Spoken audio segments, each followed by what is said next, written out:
and it was exciting to watch. And like the nerd in me is like, dude, video games are gonna be dope on this. Avatar while on mushrooms would be dope on this shit. Like all the cool things that I started playing through, and then I started doing research.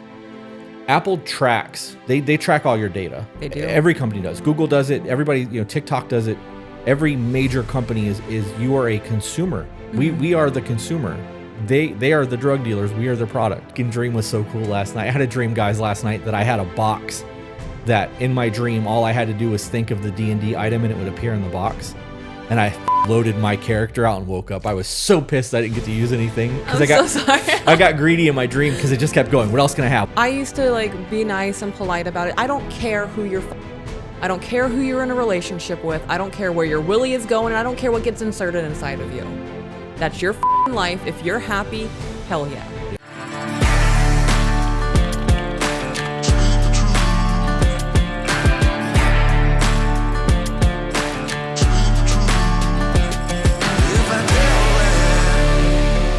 And we're back. We didn't get a big and we're back, but we are definitely back. Oh, do you want me to be big with it? Yeah. Could be big. And we're back.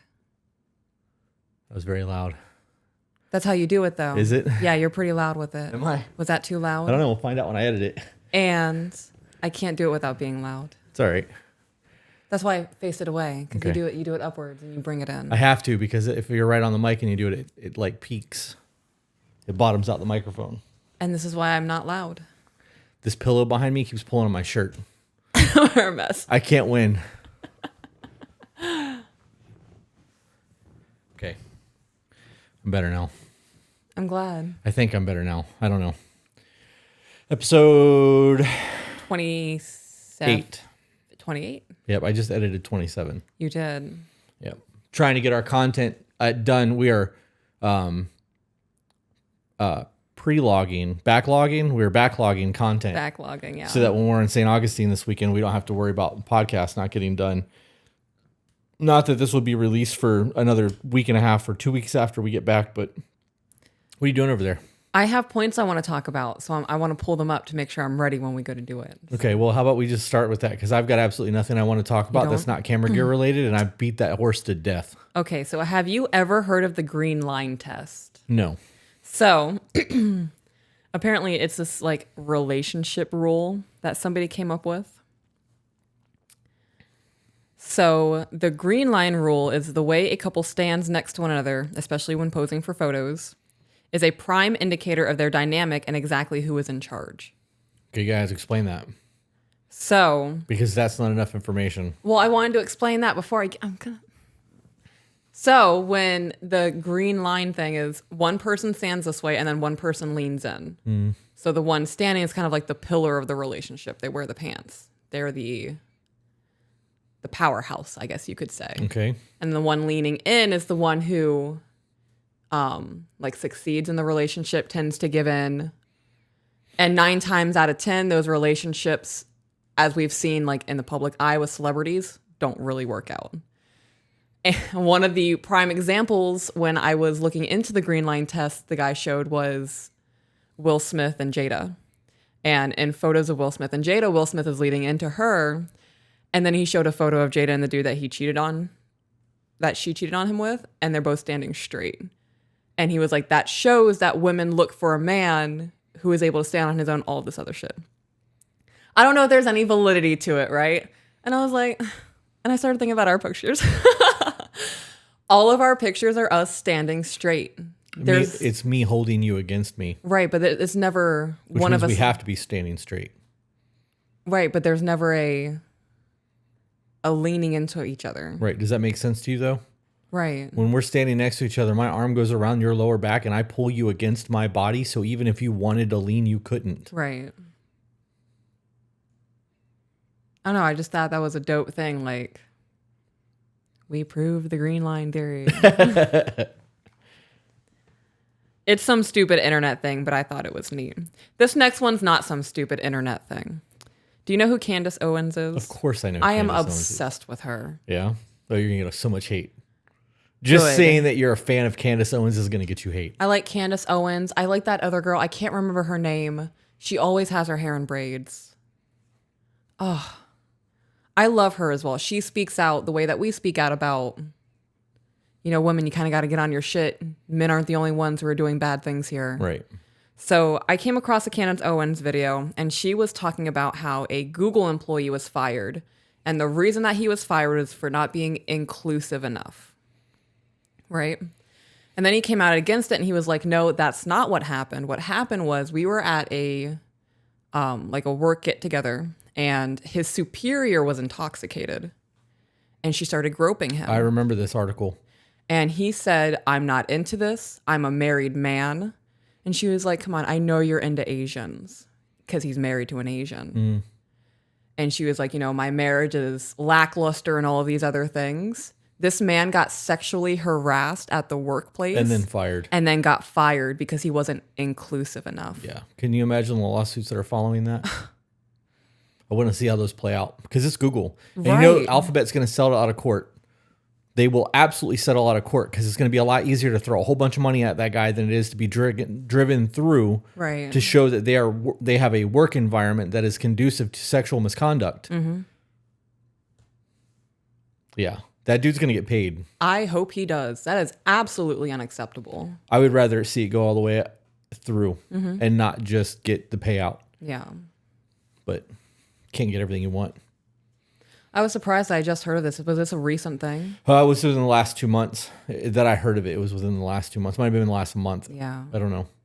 I like Candace Owens. I like anyone that's in the spotlight that speaks their mind and does not go with the grain of everything. Right. It's just logical based thinking. Right. I like, I don't know. I used to, like, I've always liked, is it Bill Maher? Is that the guy that's really far left that's starting to talking more conservative talking points? He's moving more center line instead of being super far left. And he's basically going, you guys realize what you're doing, right? You realize how fucked up you are and how fucked up things are going. And like, he's really starting to like wake up to things. Russell Brand, same thing. Like, he was super far left at one point, and now he's becoming more center line. And that's what we need. Like, Right. I am very afraid that politically we are going to swing too far right, because that's the way things go. Right. It's Yeah. one extreme or the other. And then, and every time it swings, instead of swinging less, it swings more. And the more it swings to one side, the worse we're going to be. It needs to do natural physics and swing less, Right. We need a balance. but it's not doing that. So, did you see that Target has lost over $13 billion in a week because of what they're doing? And Budweiser is now down $27 billion. That Bud Light thing has gotten so bad that companies that are joining with Budweiser to do advertisements are being affected. Harley Davidson has dropped in value because they signed a deal with Budweiser. Harley Davidson. Wow. There are die-hard Yeah. Harley dudes out there. Collectors. There are people that will Yeah. collect that shit. And chicks too. I want to clarify. But to think that people are so vehemently against what's going on with these major corporations that they're voting with their dollars. And whether you agree or disagree, your vote on how you spend matters. And more people are voting against than for, because Target has the lowest drop that they've had in 5 years for a consecutive time frame. This is the biggest loss they've had in a long time. It's Target. Yeah, that's absolutely insane. And you know why Target's losing so much money? Because of mothers. Because men don't go to Target and spend money the way that women do. Oh, I loved going to Target. Women go into Target and shop like a motherfucker. I would stop and get my Starbucks. Right, and you're also a mother. Yeah. And you don't want to have those conversations with your kid who's fucking 3 and 4 years old as to what these things are going on, or even 7 or 8. I'm good. And now mothers are starting to speak up. This shit, I don't know. It is what it is. I analyze business aspects and metrics and marketing and things like that very hard, because I'm very into that shit. Right. It helps me with my business. It helps me with the podcast. Like, there's a lot to learn from other people's mistakes, and you just have to watch the trends.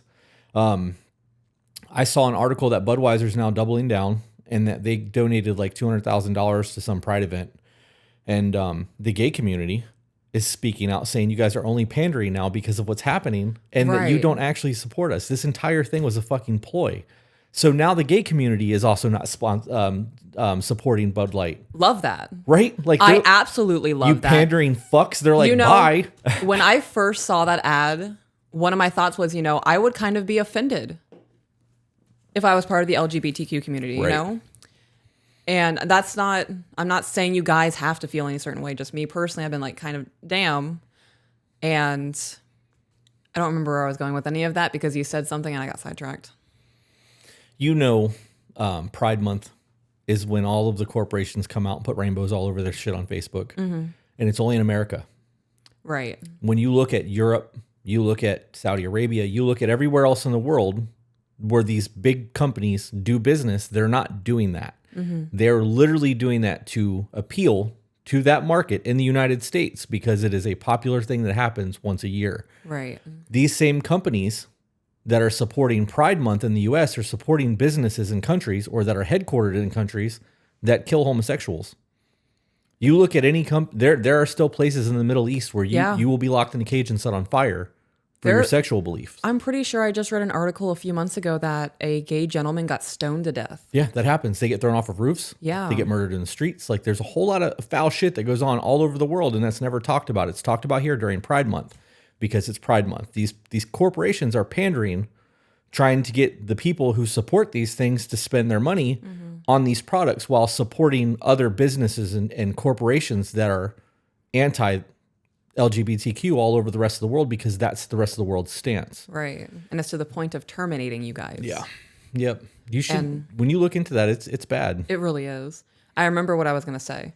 So you just said that Budweiser's doubling down. So they did the ad, backtracked, fired the person who created the ad, who okayed it, said, we don't know how this happens. Sorry, everybody who's offended. Yep. LGBTQ. Get fucked. Pretty much. Yeah, that's what they were saying. And now they're doubling down, donating a bunch of money. Right. Well, it was only $200,000. And in grand scheme of Budweiser, that's not a lot of money. I mean, for an organization receiving that could be a lot of money for them. Right. I just interrupted you. I apologize. It doesn't matter. I was going to go on a tangent, and I really don't need to because I read metrics. And I understand the data of things. And because I read the metrics, I dig deeper than just what the news is telling you on things. So knowing that Budweiser never apologized to their main base, the NASCAR guys, like they kind of like side skirted it. Oh, we didn't know how this happened. There was no real apology there. And they didn't pick a side. They tried to toe the line and pander to both. And they did like a new like America 9/11 style commercial. And then that didn't work. And then they backed the Pride thing and then tried to sign with Budweiser to get Budweiser, Harley Davidson, so that they're trying really fucking hard to not apologize to anyone and also not cater to one group. Okay. Because they realize that no matter how they play this out, they are isolating part of their consumer base. You can't do that. When you get involved in politics and social justice as a business, you are isolating part of your demographic, no matter how you look at it. What I would do if I was a massive corporation like this, right? There has to be a single person in the LGBTQ community who is invested in creating beer. I'm sure there is. Right? I would have partnered with them, got them going, and then have it be like sponsored by Budweiser or whatever. Right. I think that would have been a very solid move because not only are you showing that you're supporting that community, you're putting somebody in that community in business. Right. The problem with that is they would never do that because they would be putting a competitor in business.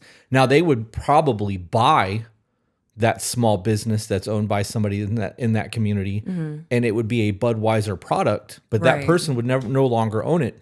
Budweiser would.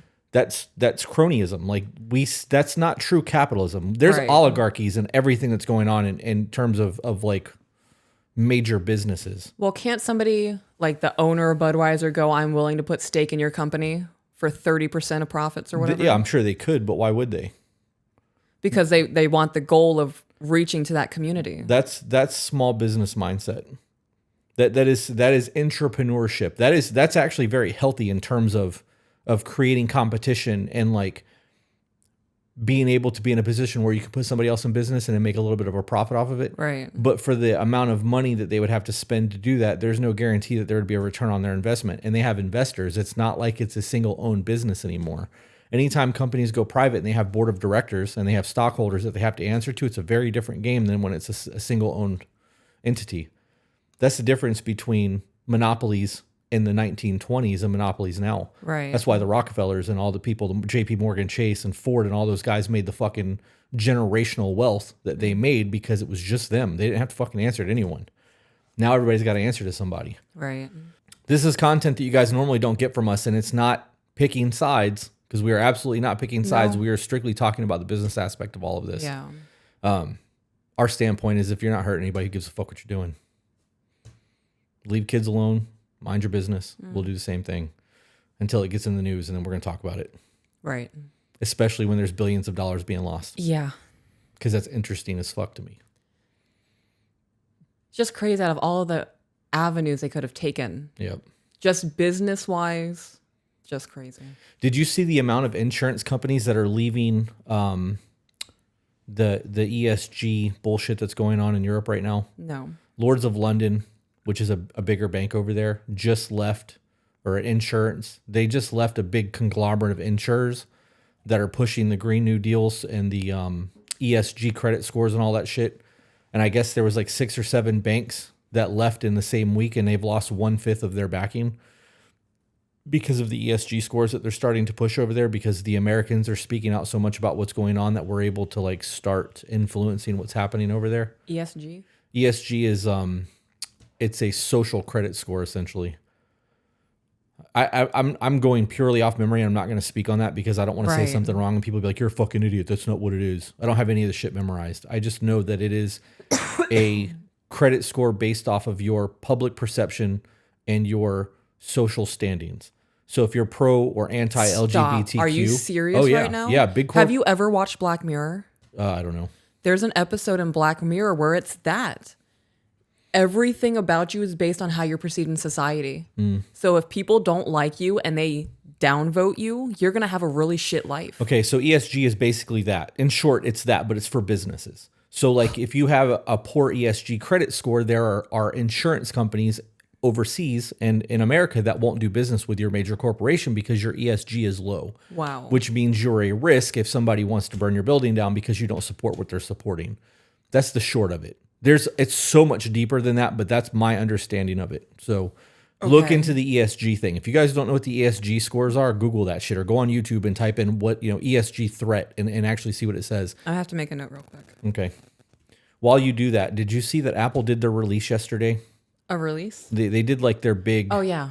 press conference, and like we're getting new home screens for the iPhone iOS 17, and like we're getting new widgets on the iPad, and they're creating all these new things, and like they have new ways to share contacts, and it's basically all of their updates. The studio's getting the M2 chip in it, the Mac Pro, which is the PCI slotted computer that they make, is getting a whole bunch of upgrades. I watch those things because I like tech, even though I don't like fixing tech. And when something doesn't work the way I want it to, I get super butthurt about it. And like, it makes me want to break everything. I do enjoy new technology. It's exciting to see where we're going because when I was a kid, none of this existed. Right. So, I expected flying cars by now. And like, I really expected Back to the Future Yeah. by now as a kid. But to see where we're going in terms of technology, they released their Apple Vision, which is a pair of goggles. And when they put that on, it was Ready Player One. Like it had the thick gray band that went around the back of it. When they put it on, it was the same. They did the same CGI camera effect where they showed him putting the glasses on and it went through the lens and looked out. It was the exact same thing that they did in the movie. So I got Ready Player One vibes from it. I'm like, okay, this is exciting.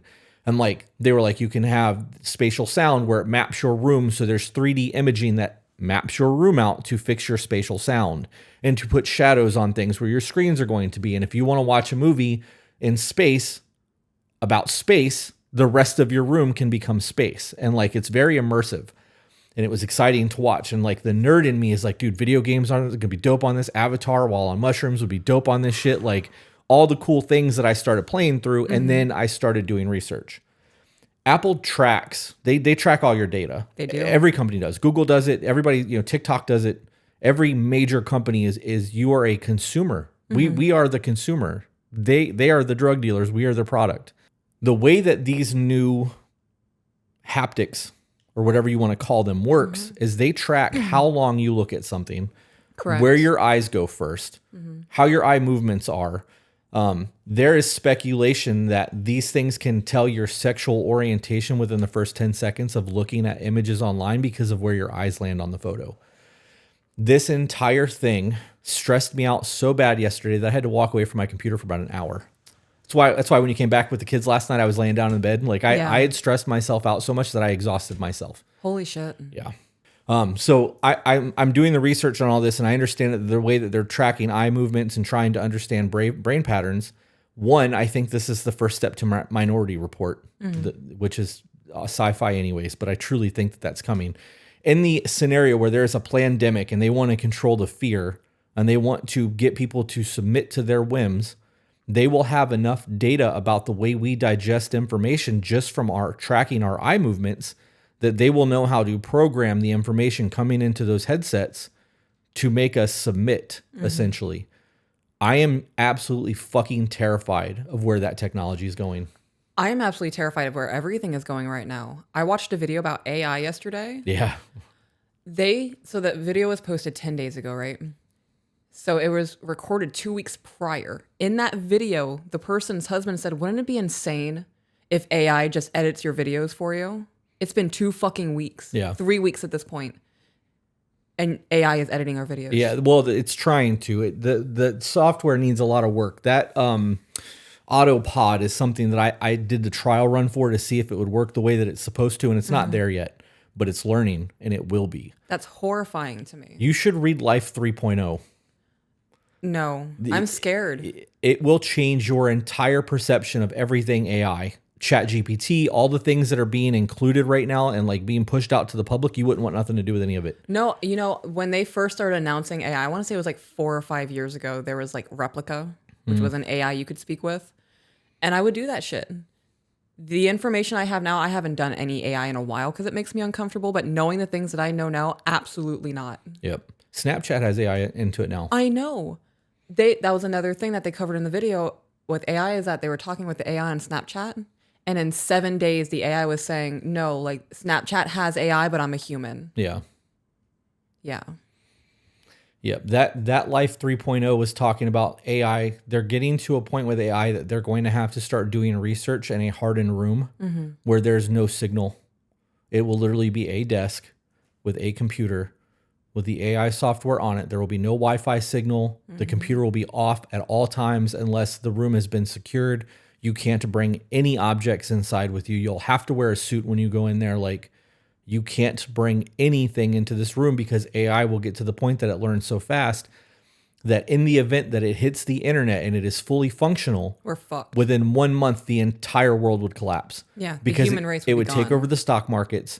They were talking about in the event that they could use the AI for medical purposes, because they are already using AI for medical purposes. They say that for every hour that a doctor spends with a patient, there's 3 hours of notes on the back end. AI is starting to reduce that because it's already becoming part of the medical field. And if you have symptoms and you have 15 symptoms, they use those 15 symptoms and do deep dives to figure out what's going on. And it can narrow it down to like 2 or 3 things. So AI is beneficial in that aspect. But in what they're talking about in that book, it would take over the stock market, would collapse all the currencies. And it would make it so that we are solely dependent on it. And it would learn so fast that in order for us to keep up, it would have to create manuals that are dummied down for us to understand in order to even build the tools. And eventually we would be building the tools so that it could build its own shit. And all that would happen within a month. It could happen within a month because of how fast it all learns. That book stressed me out bad. It changed my entire thought process on technology. It's exciting to see all this happening and like space exploration and the way that like this could really change humankind. I don't know. The idea of it going, all of that information going to mega corporations that truly do not have our best interest at heart really fucks me up. Me too. The Ready Player One thing that you were just talking about, I would never want that in the household. Yeah. See, and I'm the opposite. I got super excited over that. Do you know how hard that would kill our intimacy? Right. It would. Well, it wouldn't, because we would watch movies like that while you're in my lap. Like, but for us to use that strictly to watch TV, because, and this is a problem too, it maps your room. That data is saved somewhere. Right. So when it 3D maps your room every time you put it on and it checks for spatial, They have a fucking layout of your living room or whatever room you're in. And if you're walking around the house doing this shit, it maps all of it. They're going to have the whole layout of your house. Right. They're going to know where you're at majority of your time. Yep. I'm good on that. Yep. There's a lot that goes into all that. And they, the 3D learning aspect, they keep pushing this whole peer-to-peer encrypted nonsense. They're saving this shit. They save everything because it helps learning in the future. So like if they had 800 million test subjects for this thing, and we were the test subjects, when they need the AI to learn the software to better it, there's the 800 million fucking people. Here's the data. AI, do your job, because it's faster than it would be if we did it. I was watching something the other day that said the Apple Center has the technology that's getting released in the next 10 years already developed and waiting because they're testing to make sure everything works at this point. We're about to start seeing great fucking leaps in what's coming in technology because of the AI learning software that they've created. This makes me so uncomfortable. It really does. I came across something else where someone did an interview with like one of the top people at Instagram. And they're like, yeah, the AI is so advanced. It's so much smarter than us. We don't really understand how anything works anymore. Yep. I was reading something the other day that said that Amazon by 2030 is trying to go completely automated. Vans automated, warehouses automated. The only thing that I don't know how they would even like pull product or like put it on the shelves for AI to do the job or robots to do the job. But if they could go completely automated by 2030, they would have to implement a social wage. There's a name for that, and I can't think of what it is right now. But they said that in the event that they go completely automated, they would still be able to pay their current employees a livable wage and still make a profit doing what they're doing. So their employees wouldn't have to work anymore? Well, they would put them on some sort of social pay. It wouldn't be what they're making, but they would be like, okay, you're making $60,000 a year. We're going to pay you $40,000 a year and lay you off. You don't need to work anymore. Here's $40,000 a year because we're going to go completely automated. And if they do that, there's no jobs. Amazon's one of the largest employers in the United States. I was about to say they've created millions of jobs. Right, but look at Walmart. Walmart's going automated. Checkers has fucking AI ordering. Like those things are happening as they push for a bigger minimum wage. An increase in pay. Right. Large corporations are going to go, I can't afford to pay them and still stay in business. Or, I'm sorry, smaller corporations will do that. Mom and pop places definitely not going to be able to stay in business. And the larger corporations are going to go, okay, we want to increase our profits. The best way to do that is to lay off 100,000 people and bring in 3 robots because they can do that. And that's actually something that I looked into like 3 or 4 years ago, and I was getting ready to start investing in it, but it was only going into 2 restaurants at that point. I didn't know, like, that'd be really great for me if it took off, if I invested at that point. But there's like this is kind of fucked up. So I really shouldn't be investing in this kind of thing. But they're working on that. That thing that I was looking into a couple years ago said that 2 robots can be full-time, 24 hours a day employees that can do the job. I think of like 13 employees, and it's the same cost as having 2 employees for the year because the maintenance is super low. Right. And that cost is the rental of the robots and the maintenance of the robots. It's also going to remove human error. Right. So if you can get 2 robots for the cost of 2 full-time employees that can work 24/7, 365, and 13 people are getting laid off in the process, that 13 people at a $20,000 a year job at every single restaurant really fucking adds up for the franchises like McDonald's and Wendy's. And they're not going to fuck the orders up because it's programmed to do the same thing every time. Where a human error can be like, what did you say, Bob? Oh shit, I forgot the pickles. Right. You know what I mean? Like it's a very different thing. I don't know. We are definitely in a weird shift. I don't think the country's going to look the same in 10 years. I truly don't. I agree. Yep. I got super excited over those Google goggles or the Apple Vision thing. Yeah. I did. I Ready Player One. I thought about that shit immediately. It was like, this has been my dream since I was a kid to go into an augmented reality to play video games. No offense to most of the gamers out there. I'm clearly not in the best shape of my life. Most gamers are overweight. Obesity issues. They sit in front of a keyboard and click, or they game and drink sodas and eat Cheetos. If you had to run on a fucking platform that moves when you're running around in a thing and you have to be physically active, you want to get your cardio we're going to live longer. and it's going to be a lot more immersive. We can't run around and talk shit. Oh, I can't believe you missed that shot, when everybody's running and shooting, like physically running. Right. Or having to learn to walk without locking your knees out and staying on the sides of your feet. Like there's a whole lot of shit that goes into all of that. It would change video games for people who actually have military training. They would enjoy playing Call of Duty versus the 12-year-old who's fucking murking everyone on the map because that's all they do. Yeah. I don't know. I think about shit like that, and like being able to play like D&D in an augmented reality where there's actual D&D things, and like you can fucking play with flaming swords. And my D&D dream is heavy on me right now. Yeah. That fucking dream was so cool last night. I had a dream, guys, last night that I had a box that in my dream, all I had to do was think of the D&D item and it would appear in the box. And I fucking loaded my character out and woke up. I was so pissed I didn't get to use anything because so sorry. I got greedy in my dream because it just kept going. What else can I have? What else can I have? What else can I have? Did you take too long picking out what you wanted? Yeah, I could have at least like I had all kinds. I was fully loaded out with gear, and I was like, all right. You stepped out of the store. And then I woke up. I'm like, fuck. Yep. That sucks. It did. I was a little disappointed. It was a really cool dream though. I woke up happy because of it. Yeah. Like, how cool is that to like? I don't know. I would have tried to go back to sleep. Yeah. I had to get up. It was 7. I needed to get up. It was like bed. 7:30ish. Yeah.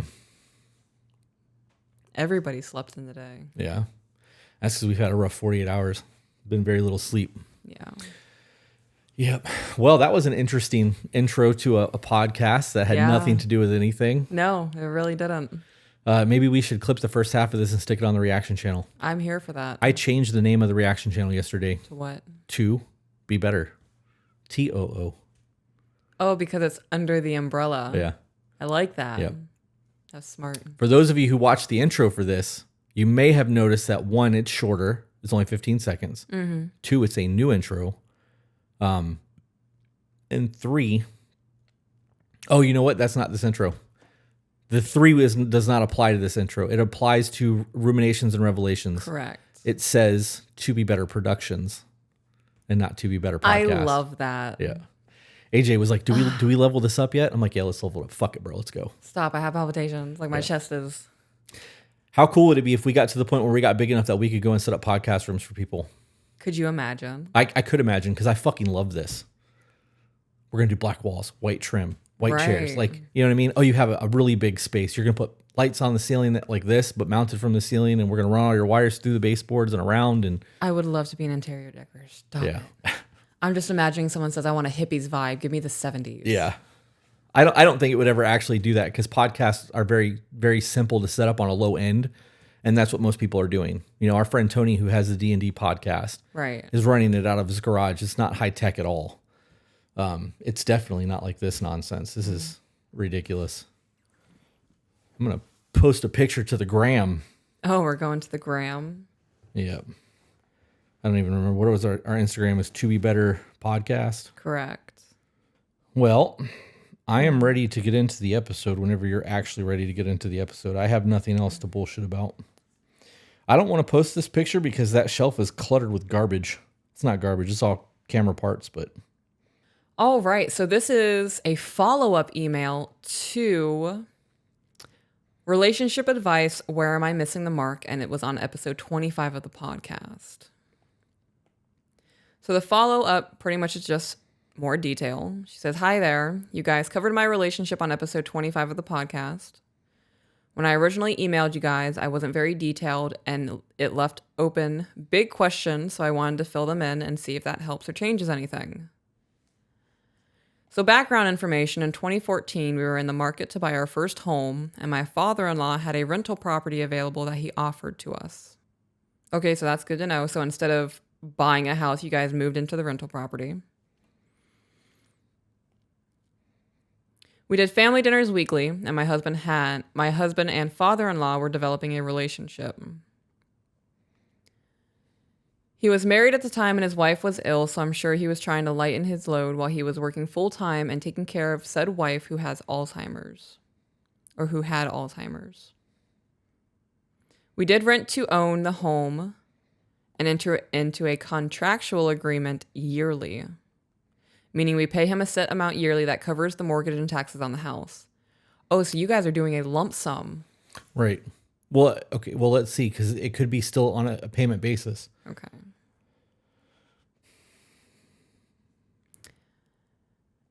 He has, what? You took a picture of me? And posted it to Instagram. You posted it. You little cheeky bastard. I'm literally like, hey. You were talking. Did you see the caption? My mouth really does move. She's hot as fuck. All right. All right. Hey, ladies. Yeah. Hey, ladies.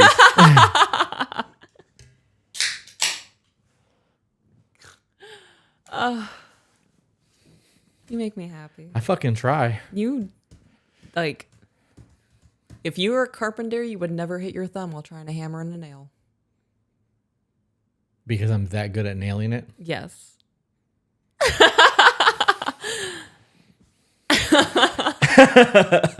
I'm surprised you didn't ask me to get you a bus ticket to get to the end of that joke.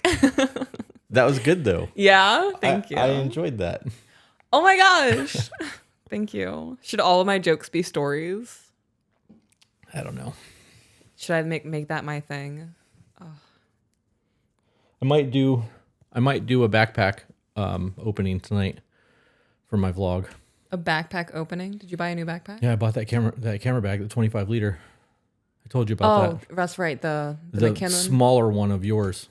The McKinnon one? Yep. Okay.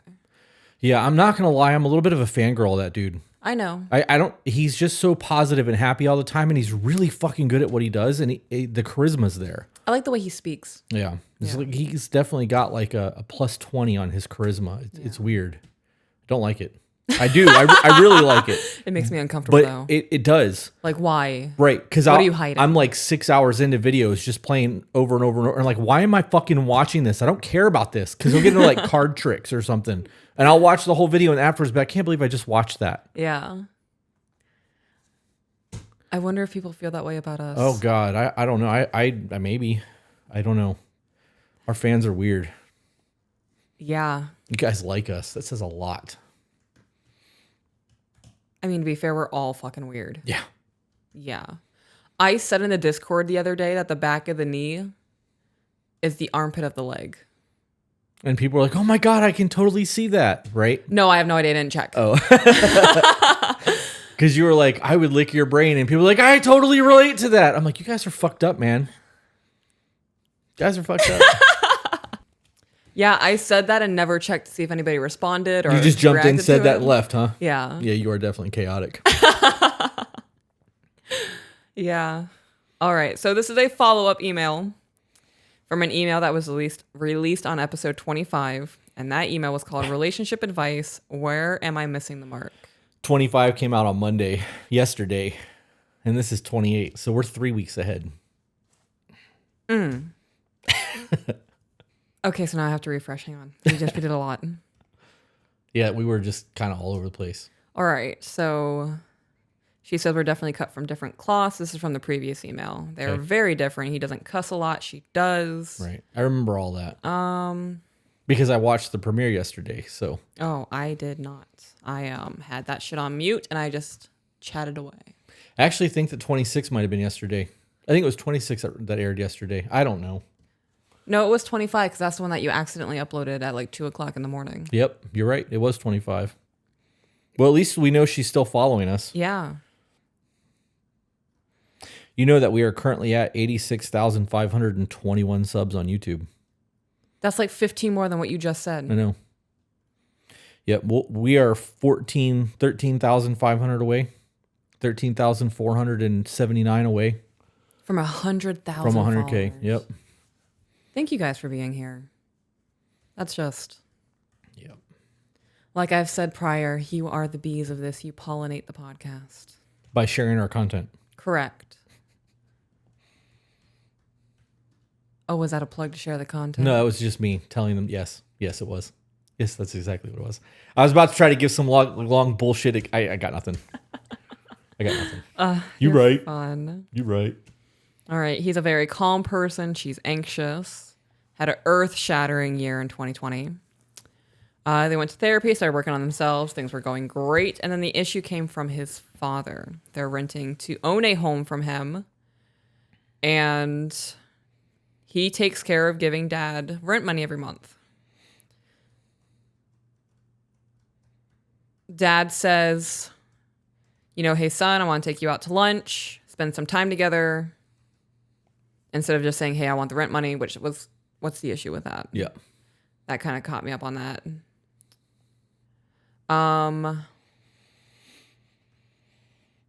There's a hiccup in husband's pay. We're not able to give the full amount. Dad completely lost his shit. Wife was furious. She suggested that she's the one who handles paying the dad. Husband said, no, don't want you involved in this. It's between me and my father. And this created a massive argument every time dad is brought up, just because he is so passive, and that she believes dad is gaslighting. She is very passionate about him knowing his worth, and it's pissing her off that he doesn't. And doesn't understand what's going on. So the follow-up to that is, you guys covered my relationship on episode 25 of the podcast. I wasn't very detailed and then left it open for big questions, so I wanted to fill them in and see if that helps change anything. So background information, in 2014, we were in the market to buy our first home, and my father-in-law had a rental property available that he offered to us. We were on good terms. We did family dinners weekly, and my husband and father-in-law were developing a relationship. He was married at the time, and his wife was ill. Wait. The son and the dad were developing a relationship? Correct. So they didn't previously have a good relationship. Right. So why did the dad buy the house for this? Okay. So the dad didn't buy the house. He had the rental property that he might have been like seeking other tenants or whatever. And then because they were looking to buy a house, the dad was like, hey, I have this rental property if you guys want to do that as an option. Okay. So that they started developing the relationship in 2014. 2020 was that earth-shattering year for them. And now they are currently having the issues. So it's been almost a decade of repairing the relationship.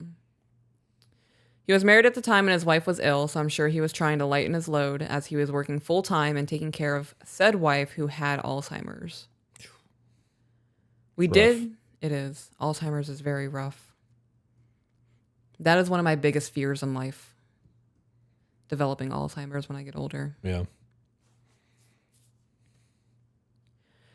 Not because I know it's going to. I'm not going to be aware that I'm forgetting things. Yeah. I just know how it's going to affect the people that I love. We did rent to own the home and enter into a contractual agreement yearly, meaning we pay him a set amount yearly that covers the mortgage and taxes on the house.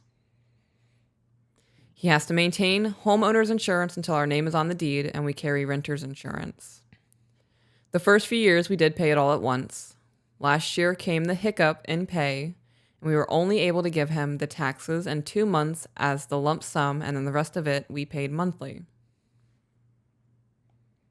Okay. Originally, he asked if we could handle it, and my husband assured him we could, and we proceeded to monthly payments. There was never a time he didn't get paid. His wife has since passed away and has remarried to a woman that definitely takes care of him financially, which is great. So because of this last year and the way his dad has begun to treat him, we've started looking to buy other places. Our realtor suggested we pay monthly or enter into an agreement where my father-in-law issues receipts or signs off on a notarized document that he received payment. Yeah. The problem is his new wife owns a condo and they pick up and go on a whim, and we never know when until he randomly calls and says, hey, let's go to lunch, but then at lunch says, I want the rent money. I don't understand why this is a thing. Even if he's going on vacation 3 or 4 times a month and he's never home, there's still a place that you can send that rent check. Right. And if he's cashing the check and it's for rent and it's going through your bank account, your bank is going to take a picture of that check showing that it was paid for that month. You have a paper trail. And if not, you could send it to them certified or a cashier's check. There's so many other things that you could be doing that he doesn't have to go to lunch if he doesn't want to go to lunch. Right. We have a package at the... I just saw that. And she said that's what I meant by passive. Okay. So with the mindset that I have, if he only calls and says, let's go out to lunch, you know that he's going to want rent money. Right. So if he's calling sporadically throughout the month, why don't you already just have the money set aside? That way, when that phone call happens, you can just go to lunch and hand over the rent check. Right. Show up at lunch and be like, hey, Dad, here's the rent. How's life going? Right. Why does it have to be a difficult thing? I would have the money set aside. Yeah, I would too. You know, the first of the month, I would have rent money ready. And then towards the end of the month, I would make sure that I have rent money ready on the 1st. Mm-hmm. That way, if he calls on the 10th or the 20th or the 8th, I have my money ready to go, and I'm going to go enjoy my lunch with my dad. I don't understand that people that wait to save the money to pay their bills till the last of the month. I don't know either. Like I know how much money I need to take out of everything that I make to do shit, but like obviously my finances are different than most of America's because I'm not living paycheck to paycheck. Right. But even when I was living paycheck to paycheck, I would take lump sums of my pay and set it aside to make sure that I had all that money way before rent was due. Yeah. And now with all of the businesses that we have, the first, I'm not going to say the amount, but the first X amount that we have to make to pay for everything gets taken before I take pay. Yeah. Before we do anything, all of the bills are taken care of first, and then everything we make past that is livable income. Yeah. Because then we don't have to worry about it. So if I have all of my shit paid for the month by the 11th, and everything I make after that is profit and fun money, Yeah. I don't have to worry about overspending or not having money for mortgages and rents and buildings because it's in the bank or it's in the safe waiting to be deposited. Like it's not, I don't know. Yeah, I was somebody, I would pay my rent. So when I had my own apartment, I would pay my rent on the 1st. So say for June, I'd pay June's rent and I would have July's rent ready by the 10th of June. Yeah. See, I do the same shit.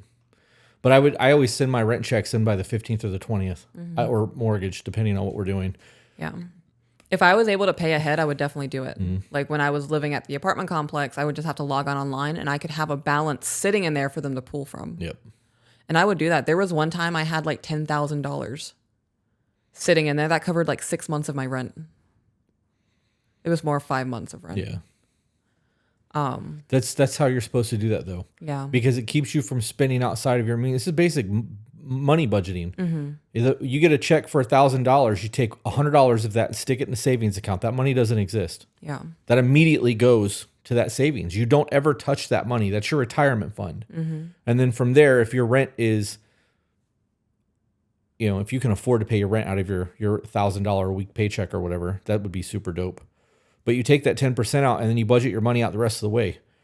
And at the end of the month, when you have all that extra money laying around, you do your grocery shopping and fill your pantries and fill your fridge and shit so that so that when you have that next week or two of pay, you don't have to grocery shop. You don't have to do all that shit. And you can put all that money that you make directly towards your rent and you're living ahead instead of living, oh God, it's the first, I don't have fucking rent. My rent, I'm gonna get a fine because I don't have my rent money yet. Right. It seems like he wants to take my husband to spend time with him, but it's more money motivated, which isn't wrong. But he doesn't see my husband or my kids. Well, you guys are in a business contract with this house, so it doesn't matter.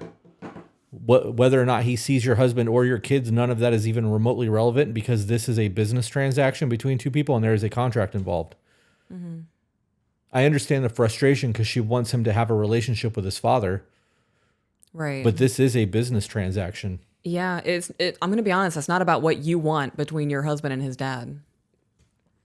That too. If your husband is okay with the relationship they have and he goes out to lunch with his dad, what if this really is just like he does enjoy going out to lunch with his dad, but because you are so against everything happening, he doesn't tell you? Yeah. Because you're just going to shit on it the whole time. His dad isn't the best about being constant. There is no consistency. And when we pay because of him being gone, he refuses to use virtual payment options or give me the account number to make the payments either. I should add that I was unaware until 2020 that my father-in-law had to close his business in 1997 due to shifty practices. I'm so sorry. You're bringing up something that happened 30 years ago? Almost 30 years ago? Yeah. It just dawned on me that in this email, this was the email where I was like, if the mom did get involved or the dad in that scenario got involved and I had to tell her something and she shit on me or you shit on me, that I have both people shitting on me at that point, why would I say anything? That was this email. I remember that now. Is that this email? That is this email because dad was super shitty, got his mom involved somehow, and then everybody was shitting on this dude. That was the conversation that we had during that episode. I'm trying to find what triggered that conversation. Because he got super shitty and passive aggressive and came home and told her, and then she got mad at him, and they started arguing. And I guess the mom somehow got involved. Yeah. Yeah. So the dad berated him. Right. He came home. And then she did. What made it worse is that my husband wasn't the one who told me, his mom was. Right. And his parents are divorced. That's what it was. So I bring it up to my husband and he was like, it's no big deal. And I firmly disagree. Yeah, they argued about it. So you guys had an argument over something that he already had to hear from his dad, possibly from his mom at this point, and now from his wife. Yep. I remember that conversation now. Okay. Had I had known, or my husband known, we would have never had rented from him to begin with. Wait a minute, why would you not have rented from him because he lost a business in 1997? I've lost businesses. Well, she said it was due to shady practices. Doesn't matter. There's a contract here. Did you not have your lawyers look over the documents that you signed? Well, what gets me is she's saying he lost a business in 1997 due to shady practices, but she's willing to ignore the past 2 years where there haven't been any issues with payments and whatnot. Right. But now because they went to the monthly, which the dad had no problem with, and the 1 month that it slipped up, the dad kind of lost his shit, which he had no right to do. Even then, are you willing to look past everything that he did compromise and work on you with and no issues prior, the way that you're asking him to look past the fact that you're late one payment? Yeah. This seems like scorekeeping to me. I mean, yeah. I mean, it sounds like she's definitely bitter towards the situation and she's trying to throw up shit that has nothing to do with anything. Right. There should be she said there was a contract involved. Correct. So there's a contract involved. And if they didn't have a lawyer read the contract, that's a problem. And if they read it themselves and didn't understand everything, that's a problem. Mm-hmm. But the fact of the matter is that there is a actual binding contract between the two of them, assuming that it was done up properly. Mm-hmm. And that's to cover their ass. You also mentioned that they have a hard time paying him because he doesn't have virtual payments set up and he's in and out of town. That should not dictate whether or not you're able to actually pay the fucking bills because the bills are due. Right. And like I have one of the properties that I rent. Mm-hmm. Those rent checks sometimes will sit for 6 or 7 months and they'll cash them all at once. Doesn't matter. The money's in the fucking bank account. I have a separate account that all of my checks that get written comes out of. So when I write a check, I put the money in that account and I write the check. Mm-hmm. And you don't touch it. No, I shredded the debit cards to that account. I have no access to that account other than checks and digital moving money from one to the other. Mm-hmm. There's never going to be an oops, I spent something out of that account because that's not what that account is for. That is strictly for paying my fucking bills.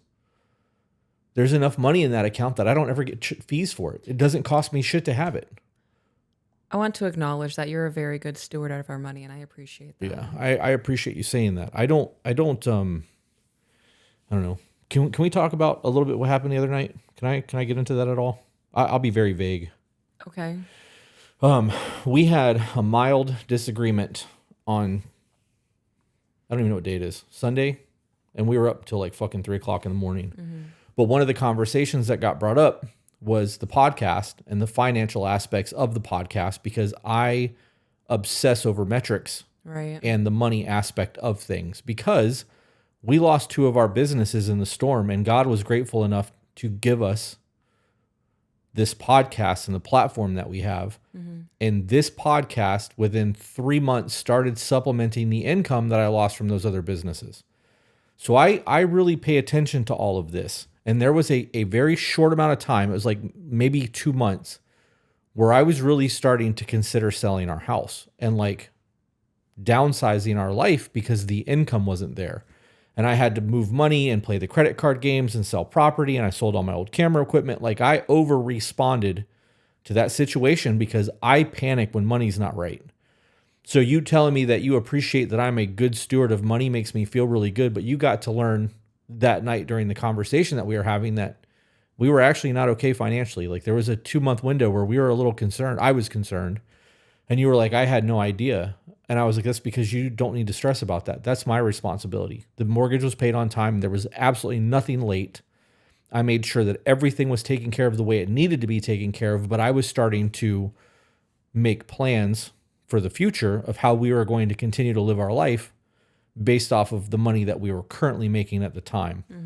And that was a big hang up. Like there was probably a 15-minute pause where you were processing everything I said. And you were like, I had no idea that it was that bad. And I was like, it wasn't that bad because we were able to still pay things on time. But if you fail to plan, you're planning to fail. Like I have contingencies. And if it gets to the point where like I'm paying the mortgage the day the mortgage is due and like I'm like counting fucking change to make that shit happen, we have a problem. I don't want to ever get to that point. I know when shit's due and I make sure that I take all the money that we make first to take care of our bills so that we don't have to do that. Right. It makes me feel good to know that you have the faith that you have in me and that you trust me to just handle things because I haven't given you a reason not to. It's a big deal to me. I'm glad it is. I'm glad you don't view it in a nonchalant way. I can't. Or abuse it or take advantage of it. I've hit that thing like 6 fucking times. I know, I've hit mine too. Yeah. It's because the cord angles down now. Yeah. And I have a gut. And this chair makes me sit like a lawn chair. I put that pillow behind me and I'm still slouching back. Yep. Yeah, I really feel it in my lower lumbar. When we get back from St. Augustine, I'm replacing all these chairs. Okay. I'm going to replace the 2 out there and these 2. I don't know what I'm going to do with them. So we now have 6 chairs. Yeah.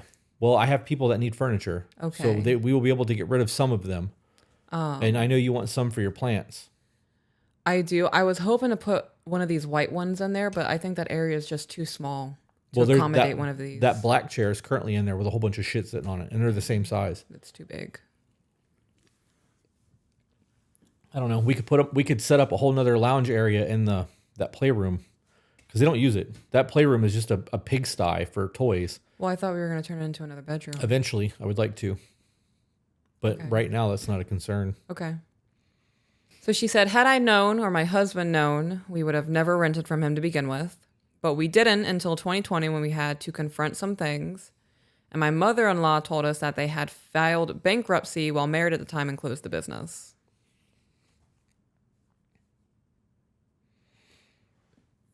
What he was doing in terms of shady practices mattered too. It was in 1999, though. 97. 97. Yeah, but what he was doing matters. If he was embezzling money from his own business to buy boats and shit, basically taking distribution of profits and not claiming it.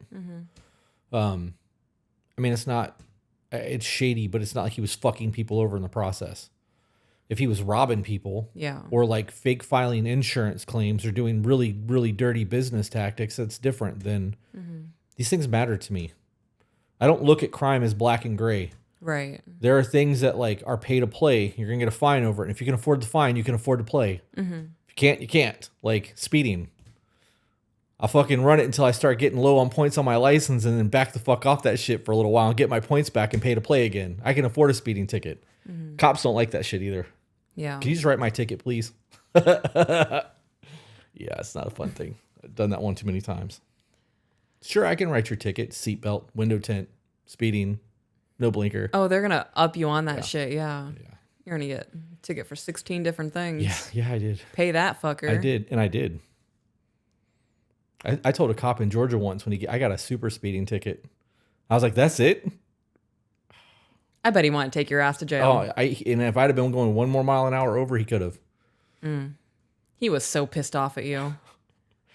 I was such a fucking cocky young man. I bet he went home that night to his wife and he's like, you never fucking believe. I don't know. Maybe. This tattooed bald guy. Cocky as shit. Endangering lives. No, I was definitely doing that. I'm so glad you're not that person anymore. Yeah, I still speed. You do still speed, but it's not to those foot. extremes. Lead foot. Especially when I'm in the car. Sure. I'm sorry. Are you know how many endangering times? You know how many times I've looked over it and be like, "Damn, I'm over triple digits." And you want to slow down? I'm like, "No, but I will." Cruise control at 90. It happens a lot. I am precious cargo. Yeah, so am I. I don't want to fucking die, but I'm comfortable doing triple digits. If you're not willing to commit a felony, don't drive in the left lane because I'm gonna be that guy. Okay, well, I'm telling you right now, if we die in a car accident, you will receive the silence treatment from my spirit. Yeah, for what? For killing us. For how long? A couple months? In terms of eternity? Ain't worried about that. I don't know. Yeah, you're right. You're not worried about it. I'm just making it known. So you're not wondering what's happening. I'm not processing. You are getting the silent treatment if we die in a car accident from my spirit. Could you imagine two spiritual entities following each other around going, when are you going to fucking talk to me? It happened in 1706 for fuck's sake. We left Casper alone. Who's going to take care of a dog when we're not there? He's probably in some shelter now. It's funny. All of my plants are dead. I never finished my cardigan. Oh. That's funny. Never got to see Annie live. I'm so dramatic. Yep. All right. So business closed. Bankruptcy. I'm hung up on the bankruptcy. Is the bankruptcy something that also factors into we should have never rented from him? Because a lot of people file for bankruptcy. You know, it's easier to build your credit back up during your bankruptcy than it is if you just pay your debt off. I believe that. If you file for bankruptcy and they wipe that debt, because there's two different types of chapters, you can file 7 and 11 or 7 and 13. There's 3 then, because chapter 11 is another one, but I think that might be business. It's been a long time since I've had to look into any of that. One of them, you still owe the debt. The other one just gets wiped. So when you file for bankruptcy, if it gets wiped or you're going through the bankruptcy process and everything has been reset, you start getting credit card offers. Like a motherfucker. Like they're like, let me hook you up with this credit card that we know you don't need because you're not going to pay it. But even if you don't, somebody's going to buy this debt from us anyway, and we're going to make our money. Like, yeah. Yep. As far as my father-in-law berating him, it was my mother-in-law that told me because my husband had told her. My husband is very close with his mom and stepdad. There's no doubt that he wants a relationship with his dad, but his dad is a very on my terms kind of guy. Relationship is 2 parties' terms, not just one, but because that's his dad, he just goes with it. I've been kind of pissed off at my mom for calling my wife about that. Oh, yeah. Like, why are you snitching? Yeah, like, mind your business. Absolutely. I came to you for a reason. Yep. Maybe I'm still processing and I have to tell my wife a little bit later. Yeah. Yeah, I don't like that shit. That's crossing a boundary. I would never tell my mom anything again. I wouldn't have went to my mom about that in the first place. That's a problem between you and the dad, or him and the dad. Other people don't need. Why do people feel the need to bring other people into? Are you that like frail that you need validation from other people, or are you trying to get attention seeking? Because I'm willing to bet if you just sat down and really thought about what you wanted to do, you could solve your own fucking problems. Right. It may not be the best solution. People aren't able to free think anymore. Yeah, I don't know. I gotta be honest. It's real fucking simple. Yeah. You're causing me drama, and I don't like that shit. So you're going to stop or I'm going to move the fuck on. Dad wants his rent. You guys have a contract. Rent gets paid on the 1st. If he's not around on the 1st and he calls on the 13th and he's like, got my rent check, be like, sure fucking do. I'll drop it by today. You go and you drop it off. You hand it to him in person, you fucking go home. We don't have to go to lunch. You want the rent check. Here you go. Right. We don't have to have a phone conversation. You don't have to call me next time. Just shoot me a text and be like, yo, I'm in town. Dope. Because that 25 to 30 minute car ride in each direction to drop that paycheck off is audiobook time for me. Some you time. I'm good. The on the terms kind of guy, absolutely unacceptable. I would not be having any sort of relationship with anybody if it's you can be my friend on these conditions. Isn't that how friendship works? What do you mean? Every relationship is conditional. Yeah, every relationship is conditional. But it's conditions respected on both ends. To an extent.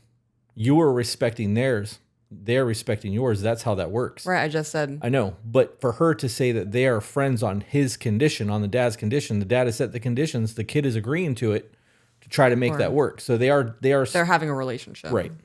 And that's just a one-sided relationship, but it is a relationship if that's what the kid wants to have with his dad. Right. He's a grown man. If he wants to have this kind of relationship with his dad and it satisfies him enough, what's the problem? Yep. Like I said, you being offended by all of this is a you problem. If your husband wants that relationship with his dad and that's the only time that he's able to sit down with his dad and actually tolerate him, let him have it. I'm very conditional with my friends. Yeah. Absolutely. I'm setting boundaries and expectations. And if you can't adhere to those boundaries and expectations, I don't want you in my life. Right. But I respect my friends because they are people of quality character. Mm-hmm.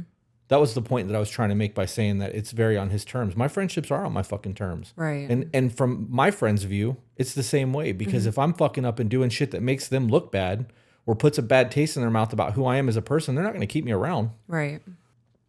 I have high expectations of people. That's why I don't have any friends. I mean, I do, but like less than a handful. Literally less than 5.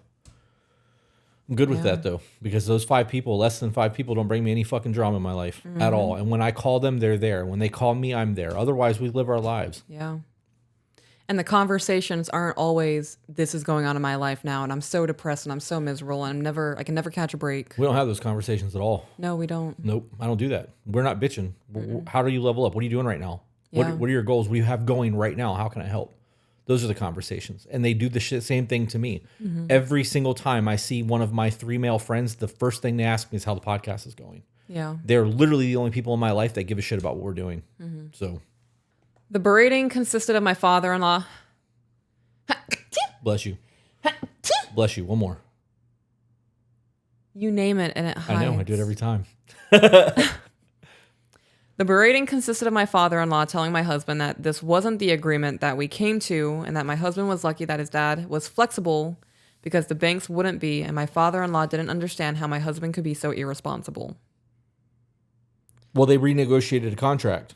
Well, I'm going to read the next few sentences. Okay. So please keep in mind my father-in-law has never not been paid. We just went from a lump sum to monthly. Right, but that wasn't the agreement. Right, you guys signed a contract to pay a lump sum yearly. And then you negated that contract. He was flexible, went to the month with you.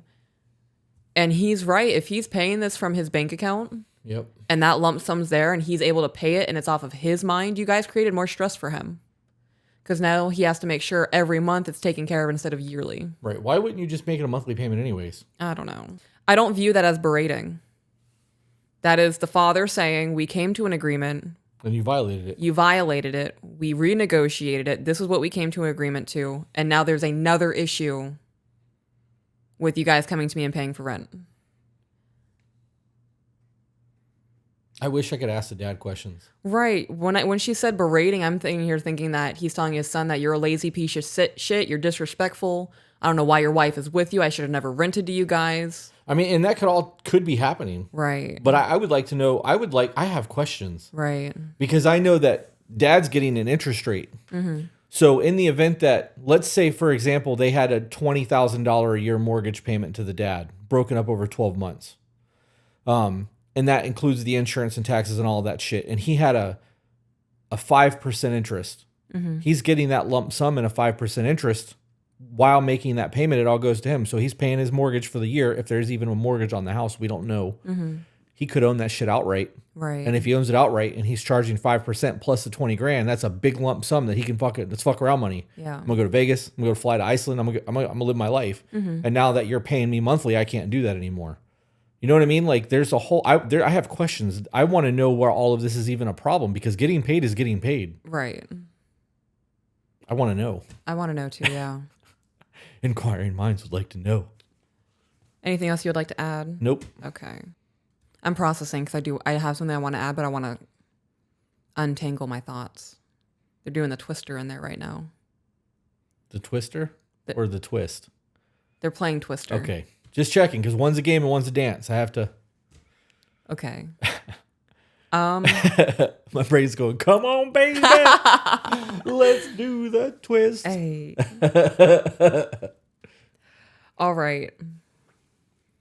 So if that was pretty much verbatim what the berating was, I don't view that as berating. I view that as trying to keep the son in check. Right. We came to a first obstacle. We corrected it. There is now a second obstacle. If there's a third obstacle, there's going to be big issues. And so this is also why you have contracts. Correct. And the father-in-law is correct. You guys did have an agreement, broke the agreement once, and now we're breaking the second agreement. He also violated the contract, which null and voids the contract. Yeah. Because he was the one initiating the contract. And by agreeing to go to monthly instead of paying yearly the way that they were paying, he basically violated his own contract. Mm-hmm. I'm not a lawyer, but I'm almost positive that that affects the contract's legality in court. Yeah. Because he decided to void out his own contract by doing that. And, you know, that puts him in a very uncomfortable position if this were to ever go to court. Yeah, it does. And he could say, I broke my own contract because I was just trying to help my son and his family. Yeah. I would contact a lawyer about that just to ask, but if it wasn't for lawyers, we wouldn't need lawyers. Yeah. If the berating was him name calling and raising his voice and just putting him down, that is absolutely unacceptable and should not be tolerated. Yeah. All right. So I watched the podcast on YouTube, and I do understand that this is their relationship, but so everything you just said does not matter. Yep. I hate seeing my husband bothered by it, especially because he's not irresponsible. He's a hard worker and all the way around an amazing man. I don't want anyone to tell him otherwise. As far as payments, I give my husband cash and he gives it to his dad. So they're paying him in cash. That's a fucking problem too. That's a big problem. You know how easy it would be for the dad be like, they never fucking paid me. They haven't paid me?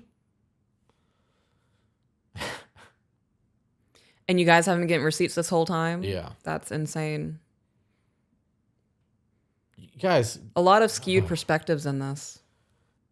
So I'm going to go on a limb and go as far as to say that you're emasculating your husband with the way that you're trying to protect him right now. Could be. I mean, could be. I wouldn't want you trying to stick up for me in a situation like that. Right. That situation would put me and you at odds. Yeah. Real shit. If I had already processed something and I told you about it later and you started getting mad and coming at me sideways, I'd be like, do you want conflict right now? Because that's what's about to happen. Right. I've already dealt with it. This is a me problem. I'm just making you I'm aware. letting you know what's going on in our lives so that you know what's happening. Mm-hmm. But this doesn't require a response from you. I've already taken care of it. I can understand your frustration, but I need you to keep that to you. Right. Because otherwise you're going to come at me and you and I are going to be at odds, and I'm already at odds over here. Mm-hmm. I'm telling you this out of respect because you are my partner. Right. That's as far as that needs to go. It's more of just a life update. You know, I don't get in between you and your mom. Right. You give me life updates, and it's never anything negative, just to clarify. Right.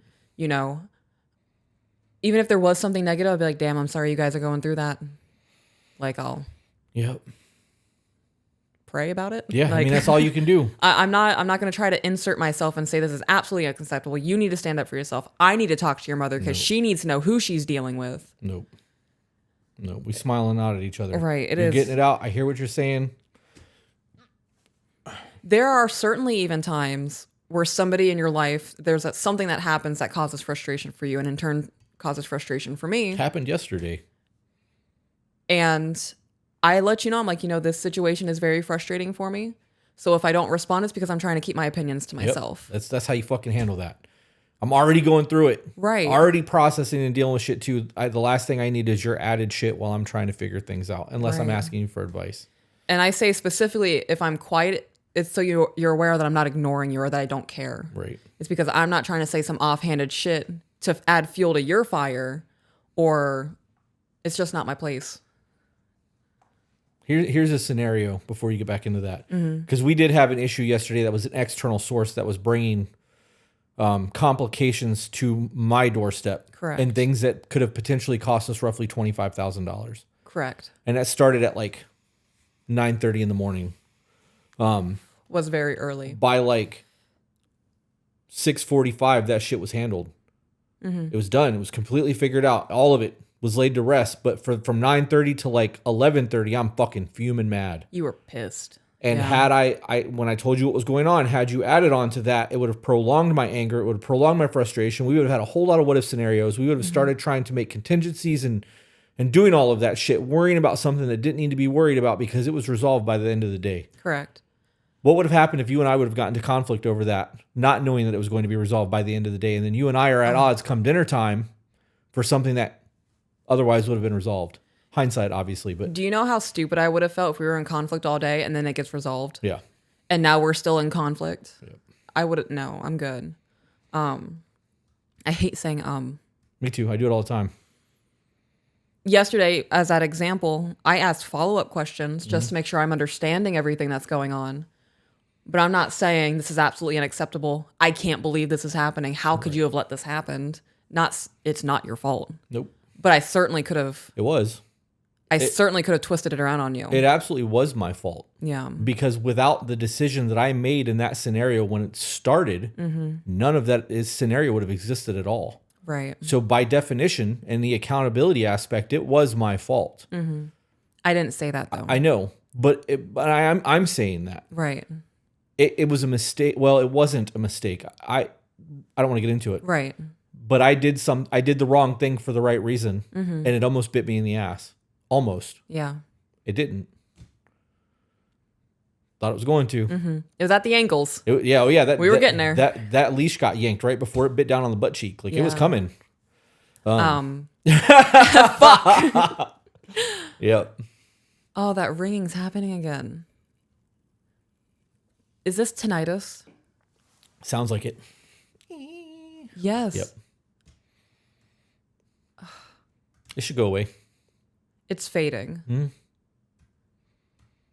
It gets so intense. It's all I hear when it starts. Yeah. I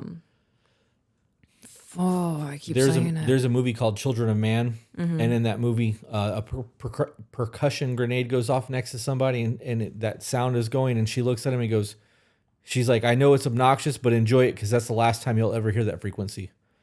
And I don't know if that's true or not, but every time I have that in my ear now, that's all I can think of, and I'm like, well, guess I'm not listening to this frequency anymore. Weird. That's crazy. Wow. That's wild. Wow. Clear eyes. Wow. All right, so his dad is still not signed our notarized form.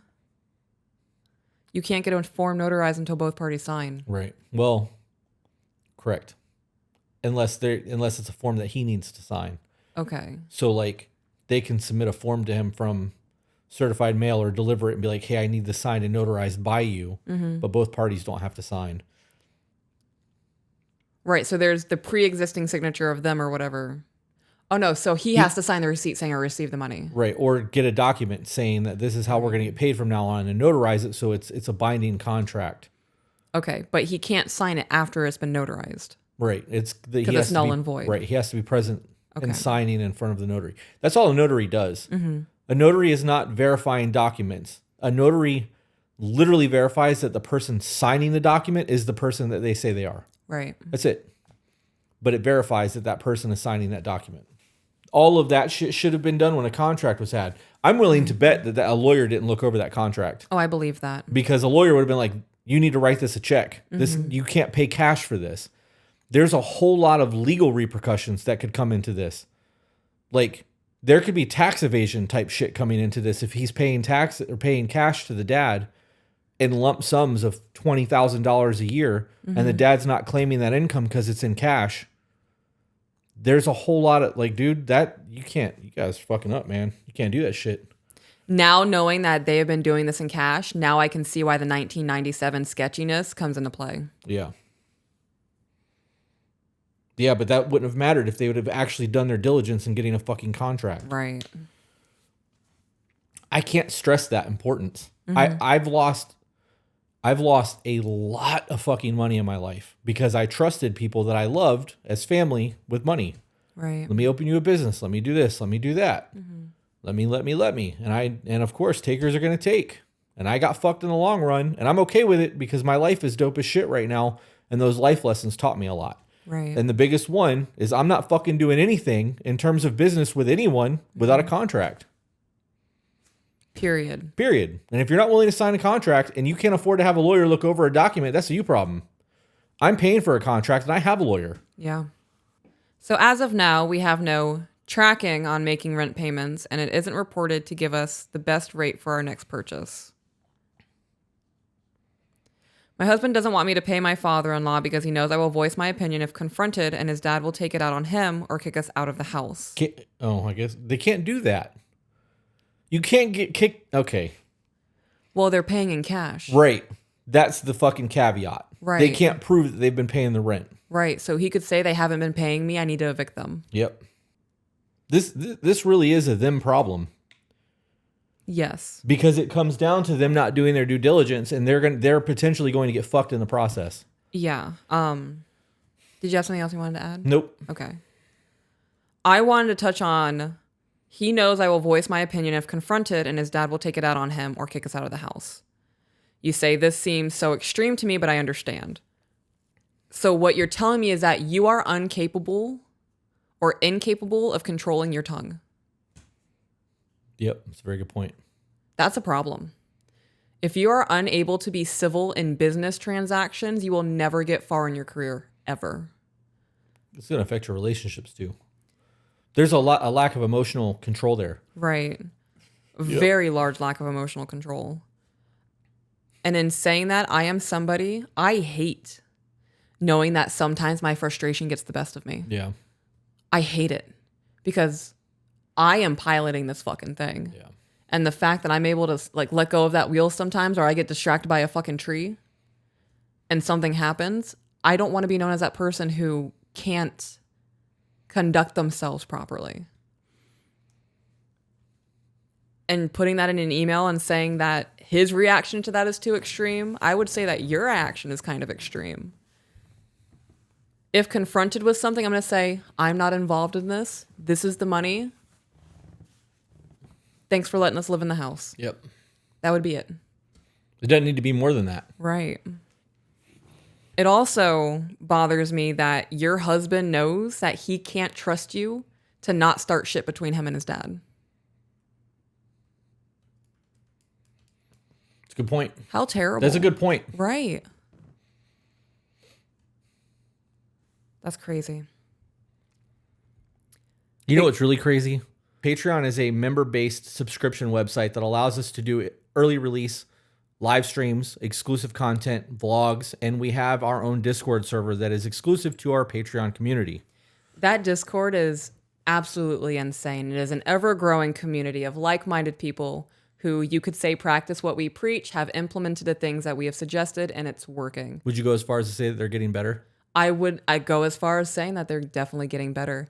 So if you have questions, you need unbiased opinions, you don't feel safe going to anybody in your present life, I would highly recommend checking out the Discord. Yep. Also, for those of you who don't want to support us financially, that's totally fine. The best thing that you can do in terms of helping us grow this channel is by sharing our content. The more people that see what we do, the more likely it is to get shared, the more people that are going to support what we are doing, the longer we are going to do this. Back to your regularly scheduled program. Earlier you said, there's something else I want to touch on, and I almost went, you want to know what I want to touch on?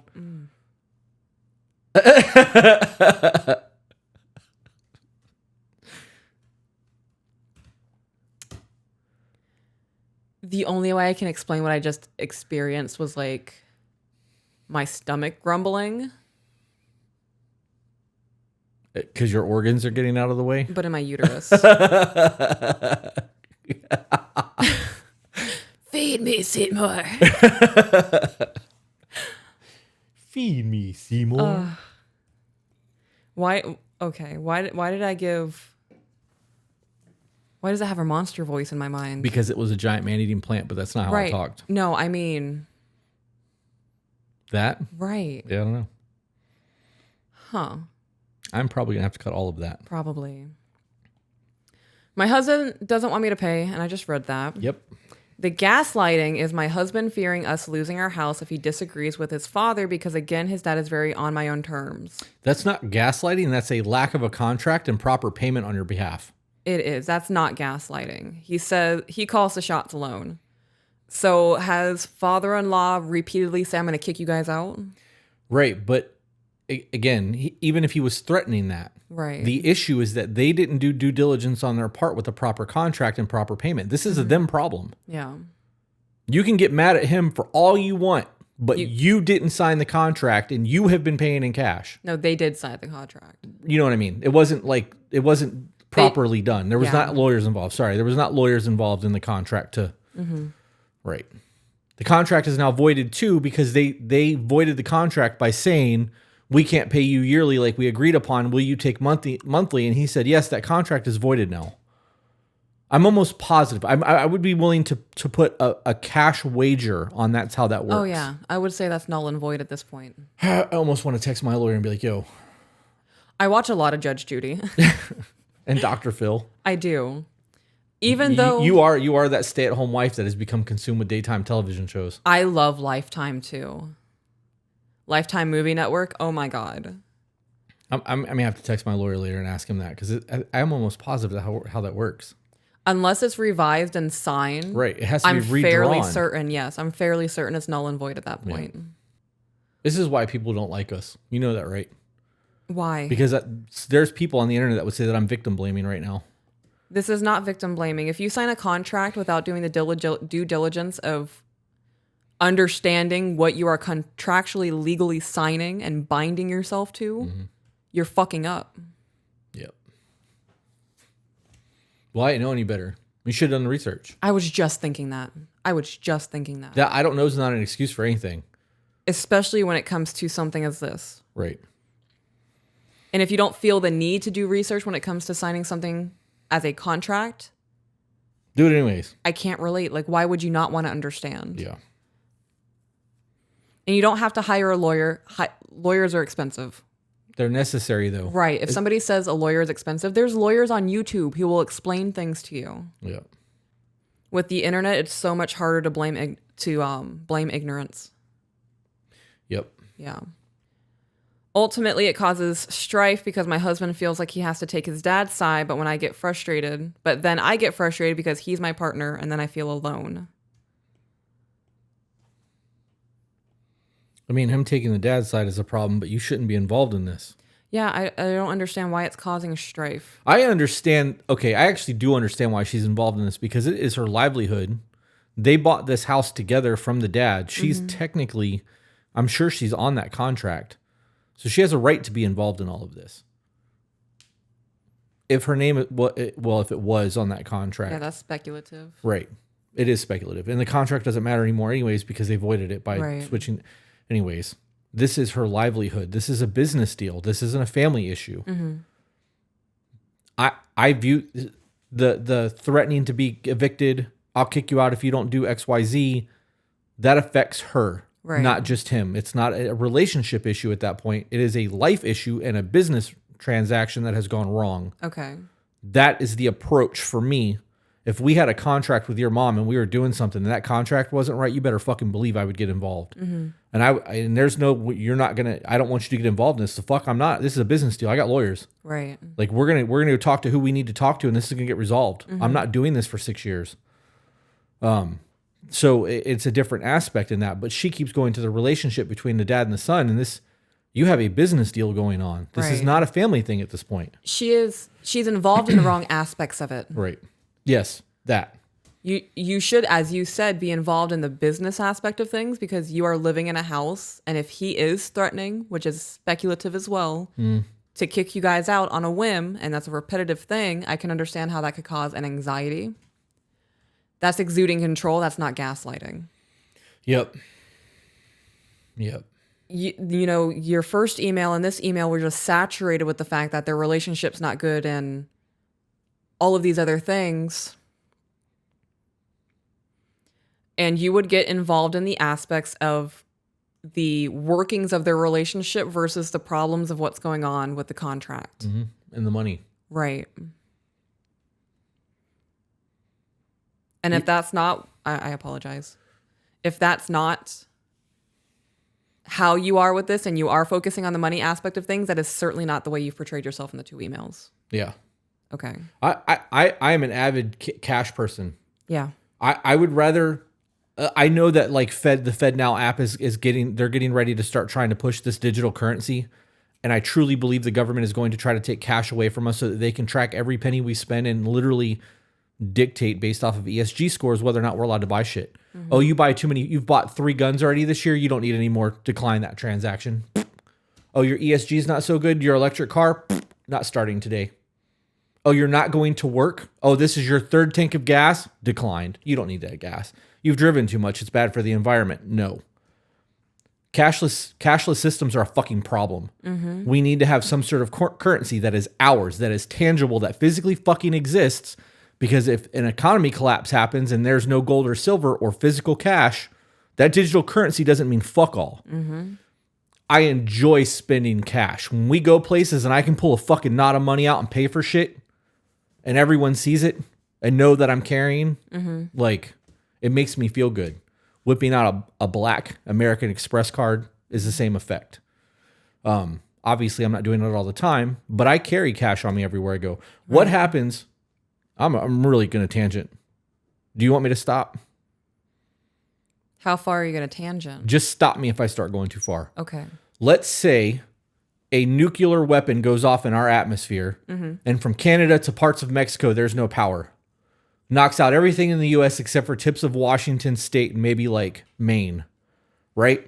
Depending on where it goes. It doesn't even have to actually detonate on the ground. In the atmosphere, the EMP from a nuclear weapon would knock out the power through most of the country. Okay. Right? One. It would only take one. Yeah. And even in the event that it flew, an ICBM flew over, and we destroyed it in the atmosphere, it would still affect parts of our country. In the event that cash was non-existent and we were on a digital currency, and you don't have access to digital because all of the fucking electronics are destroyed, what's going to happen? What do you think is going to be real valuable then? Gold, silver, and ammo. Food. Yep. And for all those people who are anti-firearm and don't have gold and silver because it's expensive, what's going to happen? You're going to starve to death in the first 6 weeks that there's actually an issue. Yeah. I'm going to stop now because I will really go off on that shit. People really need to fucking wake up to what's happening in this world. They really do. And for those of you to say, oh, well, that's never going to happen. We're never going to lose power. Oh, really? Because California's been having rolling blackouts for a hot minute now. There have been attacks in North Carolina and South Carolina where people have shot fucking transformers, big expensive transformers with a 50 caliber rifle to see how long it would take the power grid to come back up. This is all shit that's happened. It's been fucking documented in the media, but it's been downplayed. You know that there are parts that take time to get over here that aren't manufactured in the US anymore. Big transformers that have to be shipped overseas. And when one goes bad, if there's not a backup, whoever's on that power grid has to fucking wait till the new one gets here. Or they have to find one somewhere and try to do the logistics to get it moved and reinstalled. You could be without power for a week to 2 months. Do you know how horrifyingly vulnerable that would make us as a country? Yeah, because after 6 weeks, I'm going to really go. I'm really going to go if you don't stop me. Okay. So within the first year of that happening, nuclear power plants that run on power that require coal energy to keep the pumps cool and actually require energy to keep the water cool, those pumps are going to go bad. Right. So within a year to 2 years, all of the nuclear power plants all up and down the East Coast are going to start detonating. So within 2 years, if we can't get our infrastructure back up and running, we are fucked. That's best case scenario. 6 weeks with no food, major metropolises, Atlanta, Chicago, New York, anybody that doesn't have any type of sustainable food readily available, 6 weeks, people are going to be dying of starvation. Yeah. People will be killing each other over cans of beans. And there's going to be a new currency system set up. It's going to be a barter system. And the things that are going to be valuable, gold, silver, diamonds, jewelry, medicine, opioids in terms of medicine, not just antibiotics. Alcohol will actually be a trade item. Coffee would be a trade item. Those are the things that are going to be valuable. And people will be killing each other over packets of fucking coffee because it's a trade item that they can barter with. Yep. Our population in the United States currently is 330 million people. Within 6 weeks, we would be operating at about 15%. So if we were operating at 15%, it would be nothing for another country to bring their troops here, hit their soil, and take this entire fucking country in a matter of days. And the military would let them have it because it's a lot easier to take it back than it is to defend the shit. Yep. I'm done. I can't. Okay. I can't do that anymore. I think there's a lot of themes within this outside of the emails that just screams wake up. Yeah.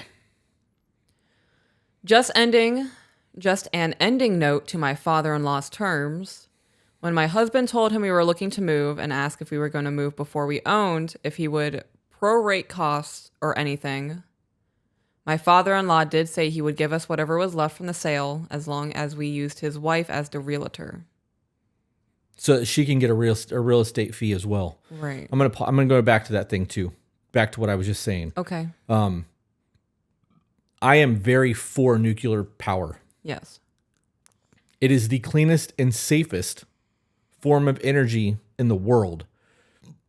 Excuse me. The problem is things like Chernobyl and what we know can happen if it goes bad. People don't want to test it. but that happened in the 80s. Yeah. We are 40 years past that. Technology has evolved like a motherfucker, and nuclear fusion is the cleanest.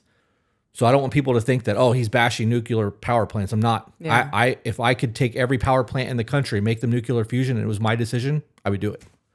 Every one of them. Solar, the wind energy, coal, all of it. Within a year, if it was my responsibility, I would turn every one of them into a nuclear power plant.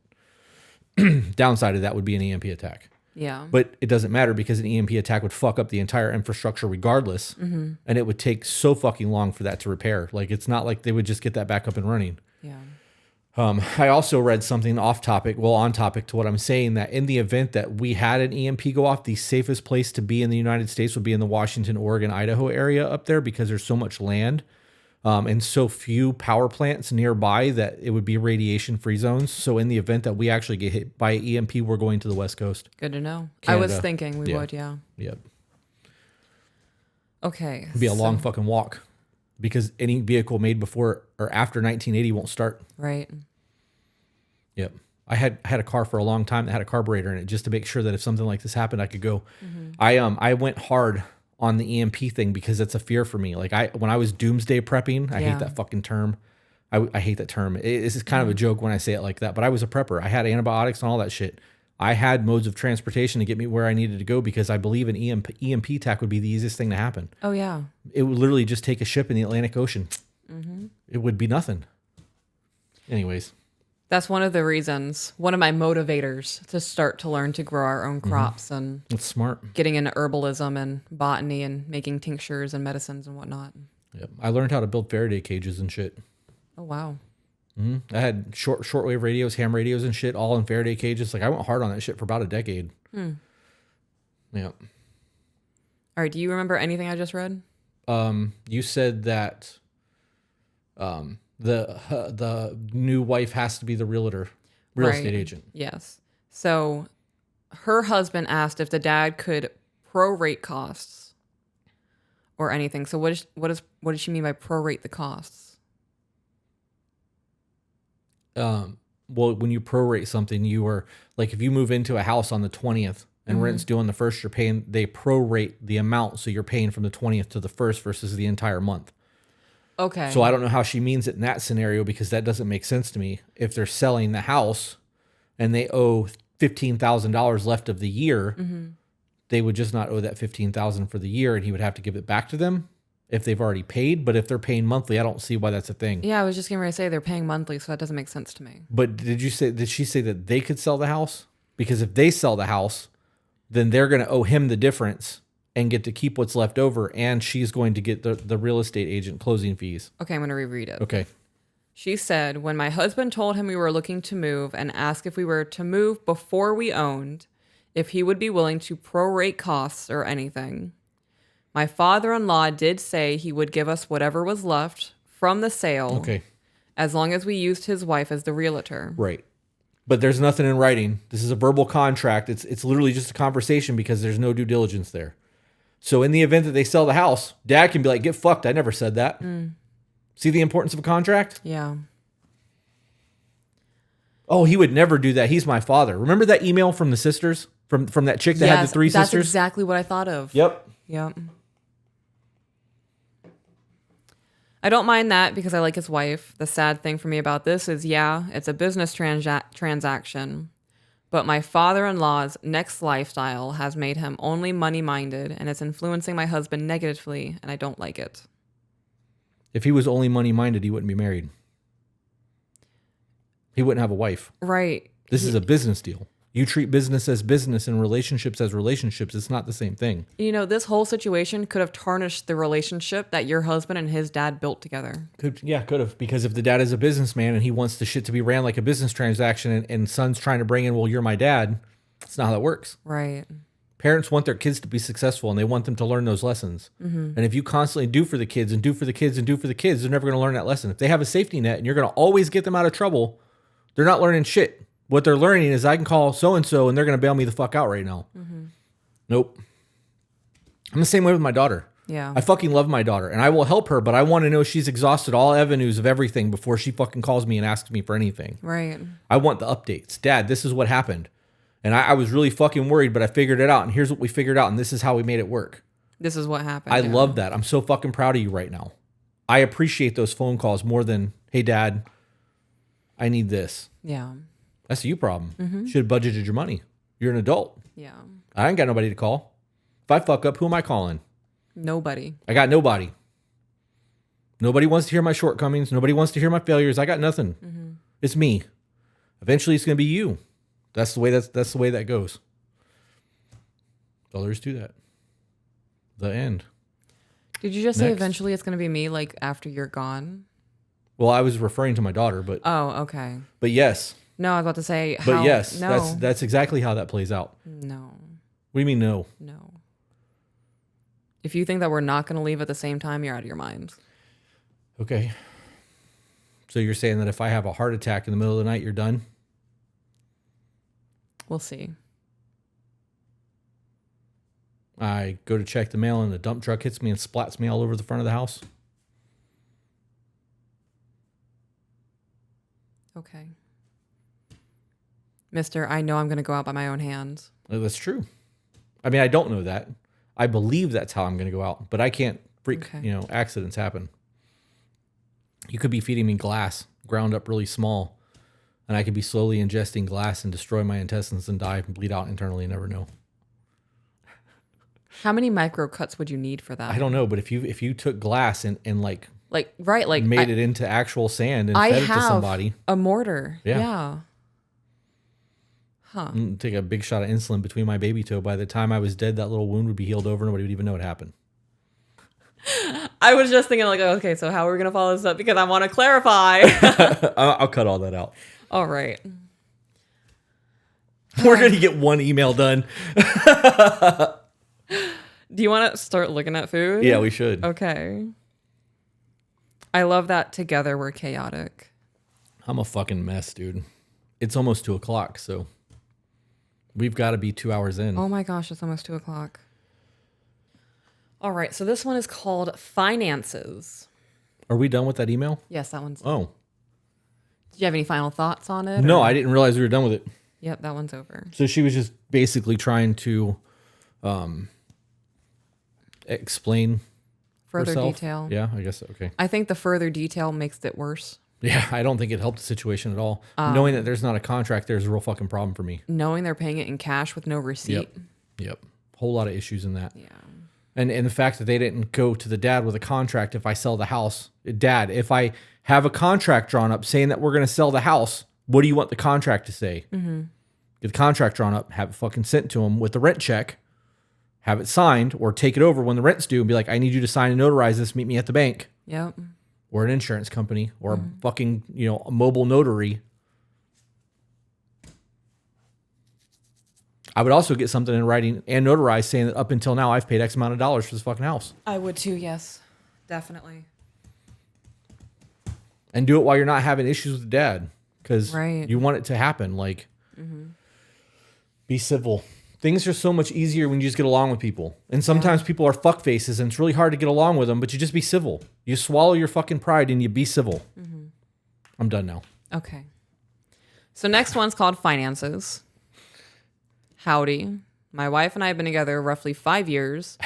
Howdy, partner. Married going on 3 years this August. And even while dating, she has handled finances as she has always made more than me. And I was never taught how to handle money while growing up and always had a tendency to spend frivolously. Thankfully, that has ended. However, she has said how stressful handling the money, working 50 plus hours a week, we both do, and how just life in general can get stressful. We have 2 kids, and things at times can be a bit tight, but overall we live pretty comfortably. We don't have traditional gender roles. We both cook, both clean, both do dishes, and both take care of the kids. Our life, while not perfect, is definitely wonderful. So my question is, how can I, someone who has just recently learned how to properly handle money, take over the finances to ease the stress of my wife? She is headstrong and stubborn, 2 things I absolutely love about her, as she doesn't back down when needed, and also won't let things go when it is needed.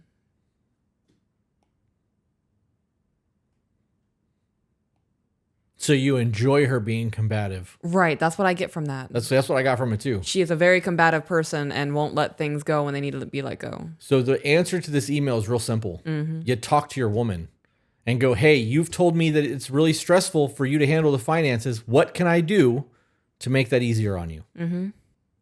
Doesn't have this. That wasn't even, this is a next. Like that's the answer to this. Okay. How do you not do that? You're telling me this is a problem solving scenario on the couch at nighttime. Babe, I'm really fucking stressed out handling the money all the time. Mm-hmm. I'm sorry. Watch TV. Right. Is that how that went? Because if so, you're not invested in your relationship. Mm-hmm. I'm sorry that you're stressed out, babe. What is so stressful? We're tight on money. Okay, do I need to try to work more hours? Do I need to get another job? Do we need to start looking into opening our own business? Like, what do we need to do to not have financial stress? Mm-hmm. That's the conversation. No, it's just I'm just stressed out handling the bills. Okay, so then what would you like me to handle to make that not a thing? What can we set on auto pay? These are really easy conversations, but it needs to be had with your wife, not us. Yeah, I would go as far to say just sit down with her and say, hey, babe, I've really been thinking about the fact that you told me you're stressed about handling finances. I've been doing some research and I think I'm getting the lay of things. How would you feel about starting to show me the way that you handle it so I can start taking that over? Yep. That was pretty much the bulk of the question. Yeah, I mean, that's it. That's the answer. They need to talk to each other, not us. Mm-hmm. If the question was, how do I approach my wife? I can help you with that. But you asking me what to do about your finances or asking us, but you asking us how to handle your finances is not the answer. I don't know your finances. So the very last sentence is, so any advice y'all have and how to approach this situation is greatly appreciated. Everything we just said. Okay. Because we did actually approach it from talking to your wife because that's what needs to happen. All right. Next one. Sure. Shua. Praise for you both and a question/opinion. Okay. Thank you for reading my email. I have been debating on this for weeks and finally got the courage. I have seen you both on TikTok speaking about communication and it felt like you were talking about my marriage. So I found your podcast and started listening. My family was on a 4-hour trip and my husband suggested we keep listening, which made a great drive. I love that. That means he's emotionally invested as well. Yes. My only question is, did you have young children in the car? Because this is not appropriate. No, we don't. We're not PG-13. This is not for children. Our F-bombs alone would make us rated R. You know that there's actually a quota of F-bombs for rated R. PG-13 can say the F word once. Really? And then if you go rated R, there's a certain number of F-bombs that can be dropped, and then after that, you can't get rated. It becomes NC-17. Huh. Yep. My husband and I do not have a traditional marriage, and we are not looking for one. However, listening to you both would bring us to start new conversations. Whether what you both said we agreed or disagreed, we would pause the podcast and discuss it with our feelings. There are even times I disagree and tell him, and he would rebuke with what I heard was, and that would be a great conversation because we heard something you said differently and communicated about it. Yep. We tell people all the time to watch it together and pause and have discussions. It's the way to do it. Yep. I love that I can listen to this podcast and agree or disagree, but still get a positive message for what fits our relationship. So you're saying that this is almost adaptable to anybody? Yep. Oh my Crazy how that works. You know that last live stream we got? We had 2 different people chime in and ask us our thoughts on queer relationships. I don't care. I don't either. And we talked about that in the podcast, but it's happening more and more frequently. I used to be nice and polite about it. I don't care who you're fucking. I don't care who you're in a relationship with. I don't care where your willy is going. And I don't care what gets inserted inside of you. That's your fucking life. If you're happy, hell yeah. Yep. If there's no toxicity and everything's being watered and you feel like you're in love and you feel appreciated and so does the person you're with. Dope. That's it. What am I going to say? Oh. It's almost like communication is universal and people have to fucking talk to each other.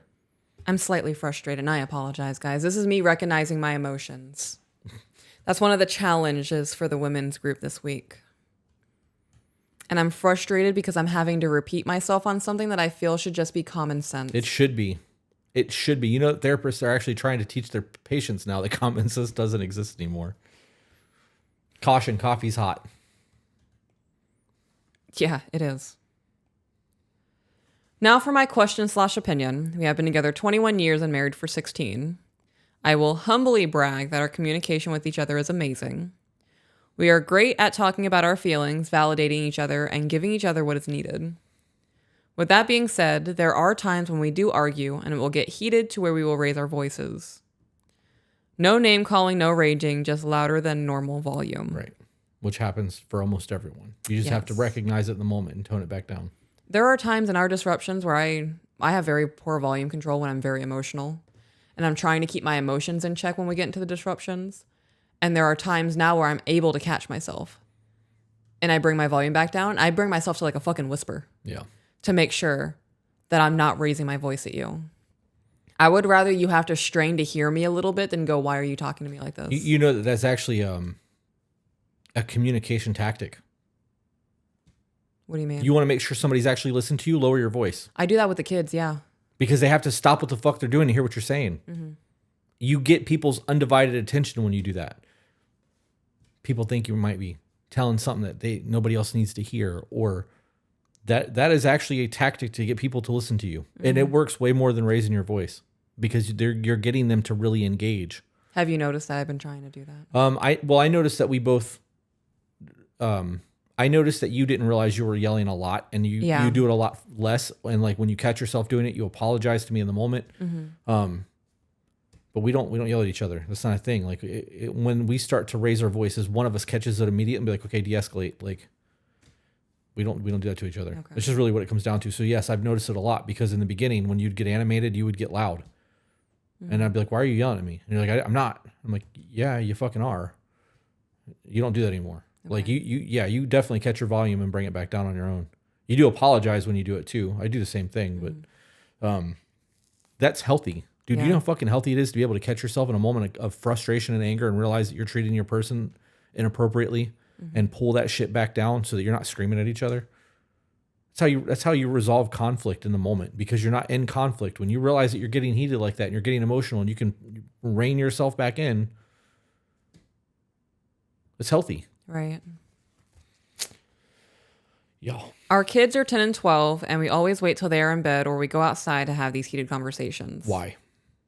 Because they're yelling at each other. Well, if they're raising their voice with each other. Yeah. But why are you taking that conflict resolution away from your children? At 10 and 12 years old, they should understand that sometimes you're not going to get along with the person that you're speaking to, and you have to learn to be civil. And having your kids in front of you when you're having that discussion may make you think about what you're saying a little bit differently, so that you can't just free for all fuck you to your husband. Right. Like she said, they don't call each other names and they don't yell. They just raise their voices. So I'm sorry, I interrupted you. You good? I mean, I was done. That was my thought to completion. So. Okay. I agree with you. It should definitely be happening in front of the children, especially if it's happening in a healthy manner. The only thing that I would tweak about this is you guys are going to have to start checking each other. Yeah. If he starts raising his voice, don't start raising your voice to match. You go, babe. This is what we emailed them about. Yeah. Yeah, you've gone to an 8. Mm-hmm. Let's go back to a 6. Yep. Because it's not being a dick. Right. It's way better than going, don't fucking yell at me. Mm-hmm. Just say we don't talk to each other like that. Yep. We hit each other with that when we're in the middle of a disruption, and it immediately reels us back in. Yep. I'm really grateful that you and I don't have conflict like that. Me too. I couldn't mentally handle it. I really couldn't. They have recently seen us argue in the kitchen, and it was argument, I believe, about the dishwasher. Our voices were raised. It was a dumb argument, but seemed important at the time. He went outside to cool off, and I saw the girls were in the living room crying.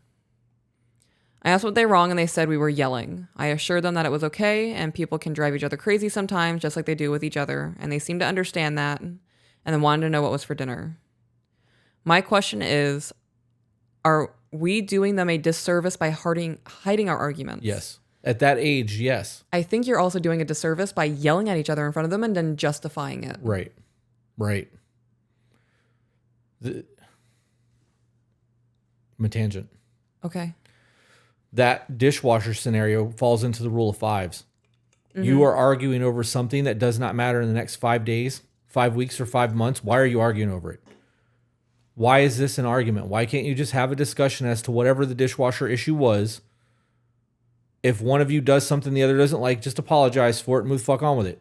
The kids were in the house. This would have been a great opportunity for you to show them conflict resolution so that they can grow up and understand that it's not okay to have somebody talk to you like that. Right. Because if a mom and a dad are screaming and yelling at each other all the fucking time, especially over a dishwasher, and there's no conflict resolution, those kids are going to grow up and go, this is normal. And they're going to do the same shit. or get into a worse situation than what you guys have. Right. We vehemently say that we don't have conflict in front of our kids. Our kids are 4 and 5 now. They were 3 and 4 when we started the podcast. So in my head, they're always going to be 3 and 4 when we talk because I habitually say that. Right. They're 4 and 5 now. They don't need to understand the adult conversations that's going on because they're not going to understand the words. They're going to understand the emotion behind it because they can feel that. So for us to have a heated discussion in front of a 4 and 5-year-old, that's not the time and place for that. It's just going to scare them. Right. But if we're having hey, the dishwasher didn't drain, I need you to fix it. You said you would fix it. It's not fixed. You're right, babe. My bad. That can be had in front of the kids. Right. That's conflict resolution. We're solving a problem that's happening that was not addressed. If you came out and was like, I fucking told you to rinse your plate off. Right. It's the kids are like, why is mom yelling at dad? You don't do that. Right. Babe, I know that we've had to talk about the dishes in the sink thing. It was crusty and it was really hard to get off. So I left it in the sink for you. Can you go take care of that? There's a whole lot of conflict resolution there. Right. Because you've addressed it with me twice now. I've left the sink in there. It's got the food in there. It's got the plate. It's got food stuck to it. You're not going to clean it because you've told me twice. Now I have to get up, stop what I'm doing to go clean it and put it in the dishwasher. So I've been told twice. I now realize there's a consequence for my failure to rinse the plate. I have to get up off my ass and take care of a dish that otherwise I wouldn't have had to wash.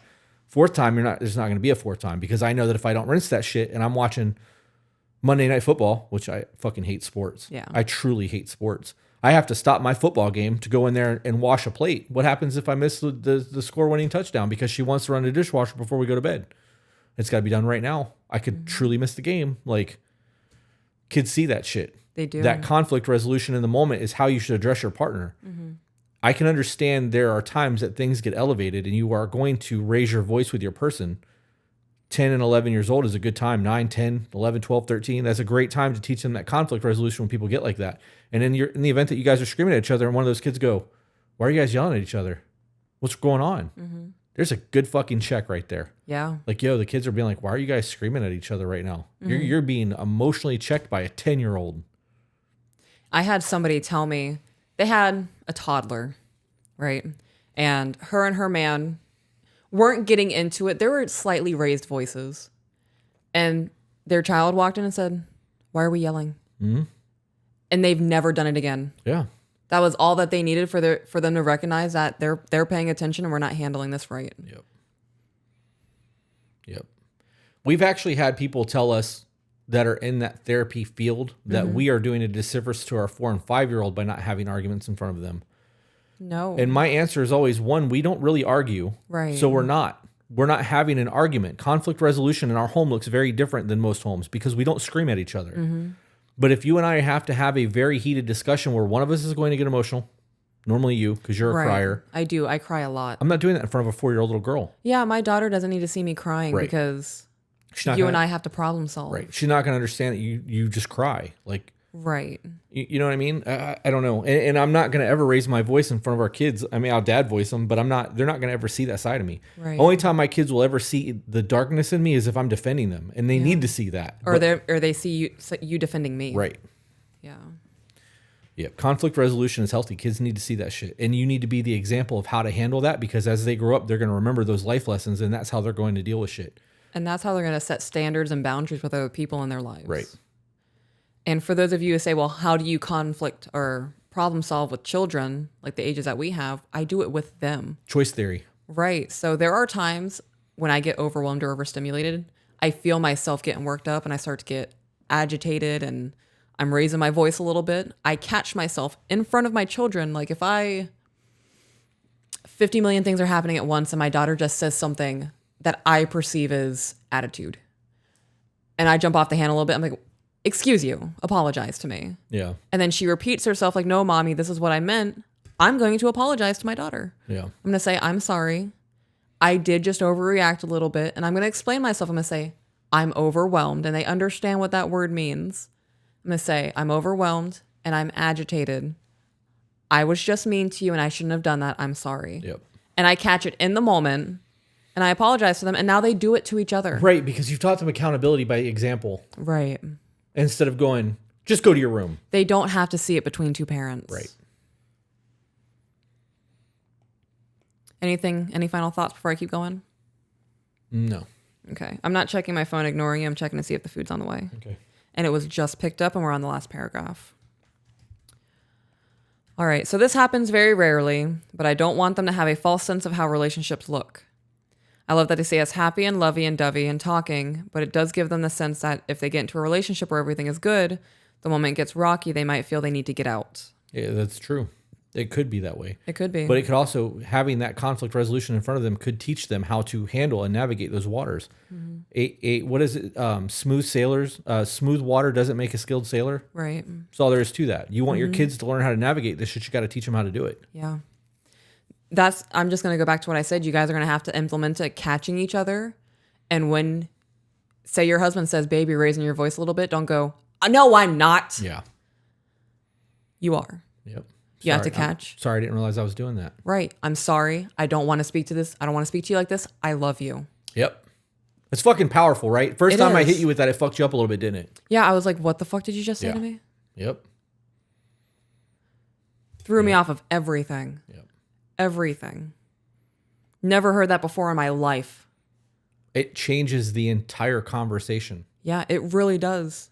And I know that I've said this before, but I'm going to say it again. Not only am I instilling that I love you to you while we are in conflict to let you know, like, I love you, I'm reinforcing that in me. I don't want to talk to you like that. I love you. Mm-hmm.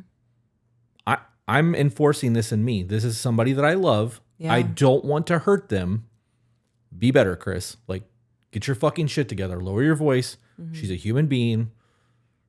Treat her as such. Treat her like you fucking, like you say you do. Mm-hmm. I tell my shit that in my head. Like, when I start getting frustrated, I do have to dial especially with my borderline. I have to really pull myself back in and be like, this is not what I want to do. I don't want to push her away. Yeah. I don't want to make her fucking hate me. Like, this is not okay behavior. I'm not a fucking child. I get that. There are times where I definitely catch myself. I really think that I fucking have BPD. Yeah. I really do. Because you could, I don't know, shift yourself some way. I'm like, oh, he doesn't want me to touch him. He fucking hates me. Fuck him. Yep. I'm like, come on, that's not logical. You know that. He's just getting himself comfortable. Or if you walk past me in the kitchen without touching me, I'm like, oh, this is how we're going to be today? Yeah. You're not going to give me any affection? All right, fuck you. Yeah. The last night we were sitting on the couch, you put your foot on my leg and it pushed my basketball shorts up. Mm-hmm. And like, it looked like I was wearing coochie cutters. Yeah. And I rotated and pulled my pants down, like my shorts. Mm-hmm. And you put your foot back on me and it did it again. So I adjusted it again to get it where I wanted. And you pulled your foot off because I was fidgeting. And I put your foot back. I was done. I just needed to fix my shorts. But in that moment, that could have been one of those things where you experienced that. And it had nothing to do with anything other than my underwear shorts were being bunched up and I didn't like it. Sometimes there's something else going on is what I'm getting at. Yes, certainly. I'm trying to think back to that moment because I do recall you like fidgeting with your shorts and pulling them. And I was like, oh, I'm doing this. I'm making him uncomfortable. So I removed myself. I'm like, he doesn't want me touching him. Yeah. Like I thought you were getting agitated with me. So I was like, he doesn't want me touching him. I just need to. Nope. I don't like seeing my That's crazy. tattoos on my thighs. I like the tattoos on your thighs. I fucking hate both of them. So I always try to. Got like honey baked hams going on.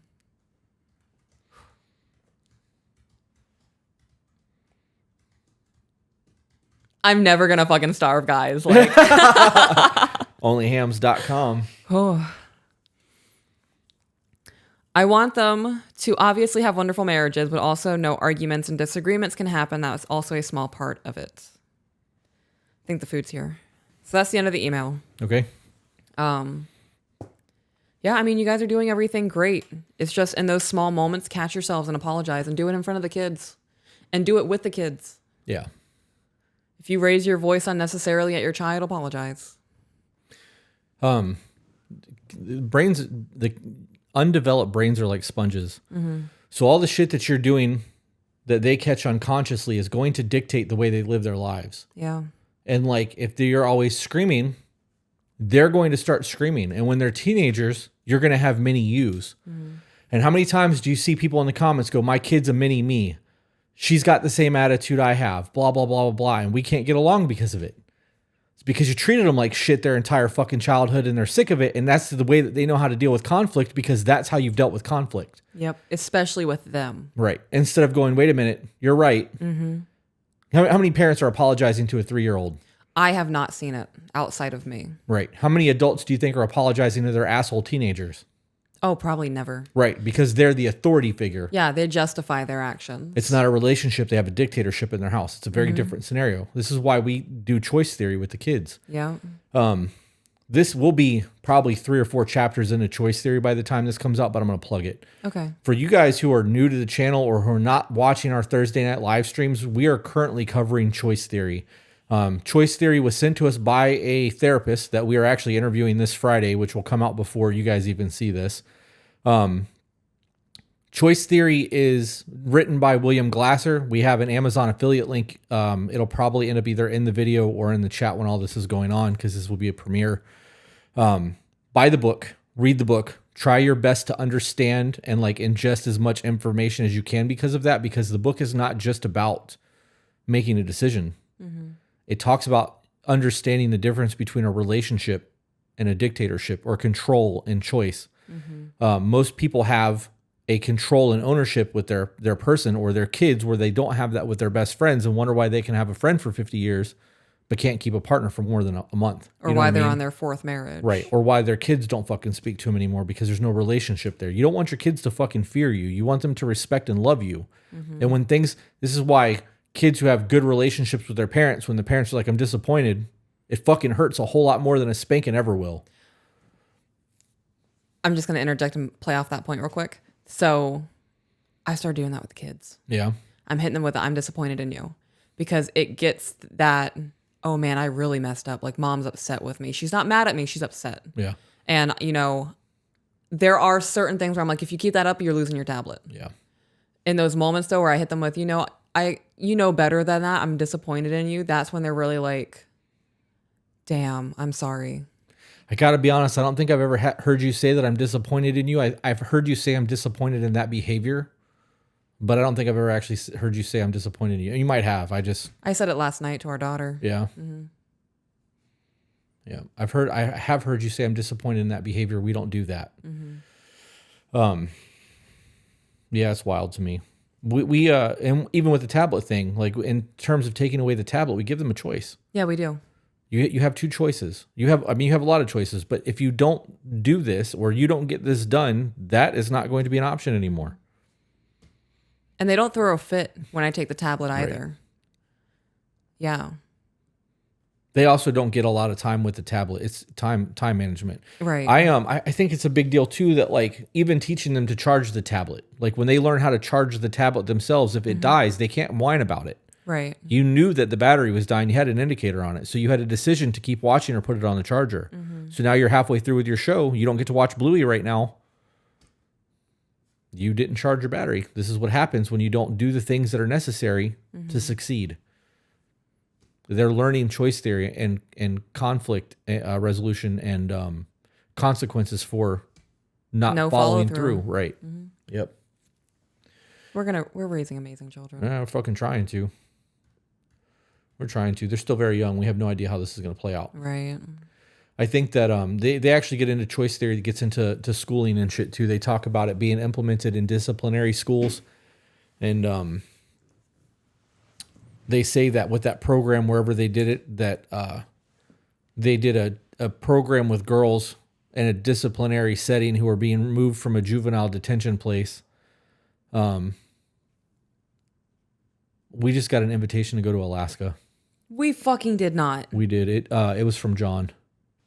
That school thing said that the girls got so used to being in a correctional facility where they were being forced to do everything, and if they didn't, there would be really big consequences. Mm-hmm. And when you started giving them choice theory, at first they wanted to buck the system because they were used to not being able to make their own decisions. And by the time they got acclimated to having choice theory in the program they were in, and they were being forced to leave, some of the girls ended up in straitjackets because they were refusing to fucking leave the property and like were having mental breakdowns because they went from a really horrible life to something finally stable where they got like positive reinforcements and started doing good grades. And they didn't come from a very safe place when they went in there, and knowing that they were going back to that fucked them up mentally because they got used to actually having control over their lives. That's insane. Yep.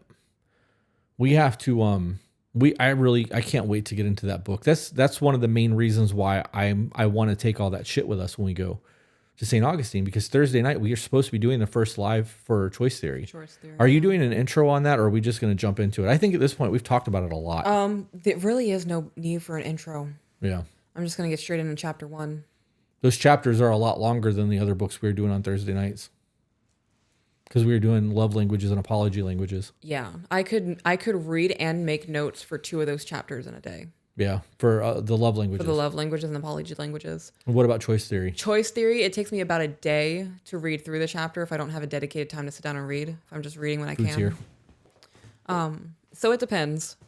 If I have nothing going on in the morning and I've cleaned the day before for like Tuesday, I would sit down in the morning and read and then make notes for that chapter.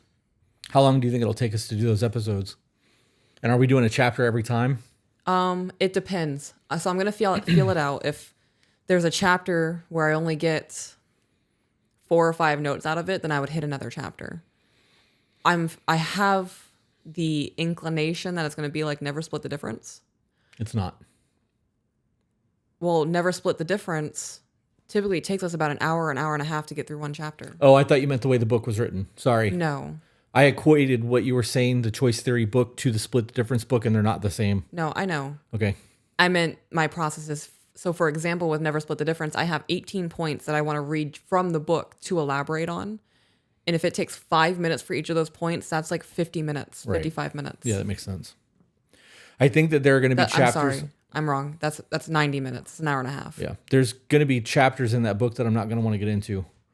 Like when it starts getting into the education system and the way that Choice Theory works in schools, there's no reason we're not teachers. Like there's no reason for us to really deep dive through that. Okay. I think that when we do that, we should be like, hey, we're going to skip this chapter. So it's up to you to read this chapter this week so that when we sit down next week, you know where we're at. That might be a beneficial thing to like plan for. Okay. But you'll know when you read the chapter if it's something that it's worth talking about. Okay. You'll know. Because there was a couple of them that I read and I was like, this doesn't apply to my life at all. Yeah. In Never Split the Difference, I'm skipping 4 or 5 pages because it's just him talking about his life. Yeah. And there's really nothing that I can take from that to give people examples. Yep. Yeah. I mean, the whole book is about his life and training. Right. But he's talking about like very specific hostage situations. So. Yeah, that's actually a really good book. And I know that you're taking it into relationship, and I read it for business. So like we both got something very different out of it. And there are times when you're reading those chapters and making your points that like, they're so thorough. There's really nothing I can add. So you're like, yeah, I think you want to add. And I'm like, I mean, you kind of just covered every fucking base there. So nope. Sorry. That's not something to apologize for. That's the whole point of doing the book breaks down, is to give our thoughts on everything. And when we are having the same thought process and I'm not getting anything new from it, there's no reason to. Okay. I'm not going to chime in and say the same shit you just said. Right. But I will, if something triggers a thought in me, like, but like, don't land the plane in Florida, take it to the fucking Bahamas, you know, like that stupid shit. But I don't know. He wouldn't have made it. He had to refuel. He didn't make it anyways, did he? I mean, he could have. He didn't though. You're right. Didn't make it. You're right. I would have rather jumped out of the plane as it was going down and landed in the water and tried to swim or float and hope that it took me somewhere, or even landed back in America where there was no fucking feds waiting for me. Yeah, isn't there a point that you can fly low enough that you're below radar? Yeah, I have no idea. I think it's less than 1,000 feet. It's a whole lot of movie shit. I don't know. I don't believe anything that I see on TV anymore. Why do I know that? Because it's been in a lot of movies. It was in Point Break, the original Point Break. No, I think it was in a documentary I watched about like a dude who disappeared.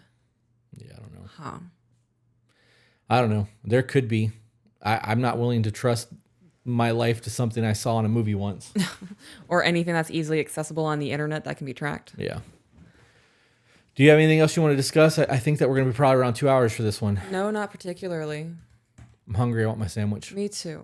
Let's call it. All right. See you guys on the next one. Bye, guys.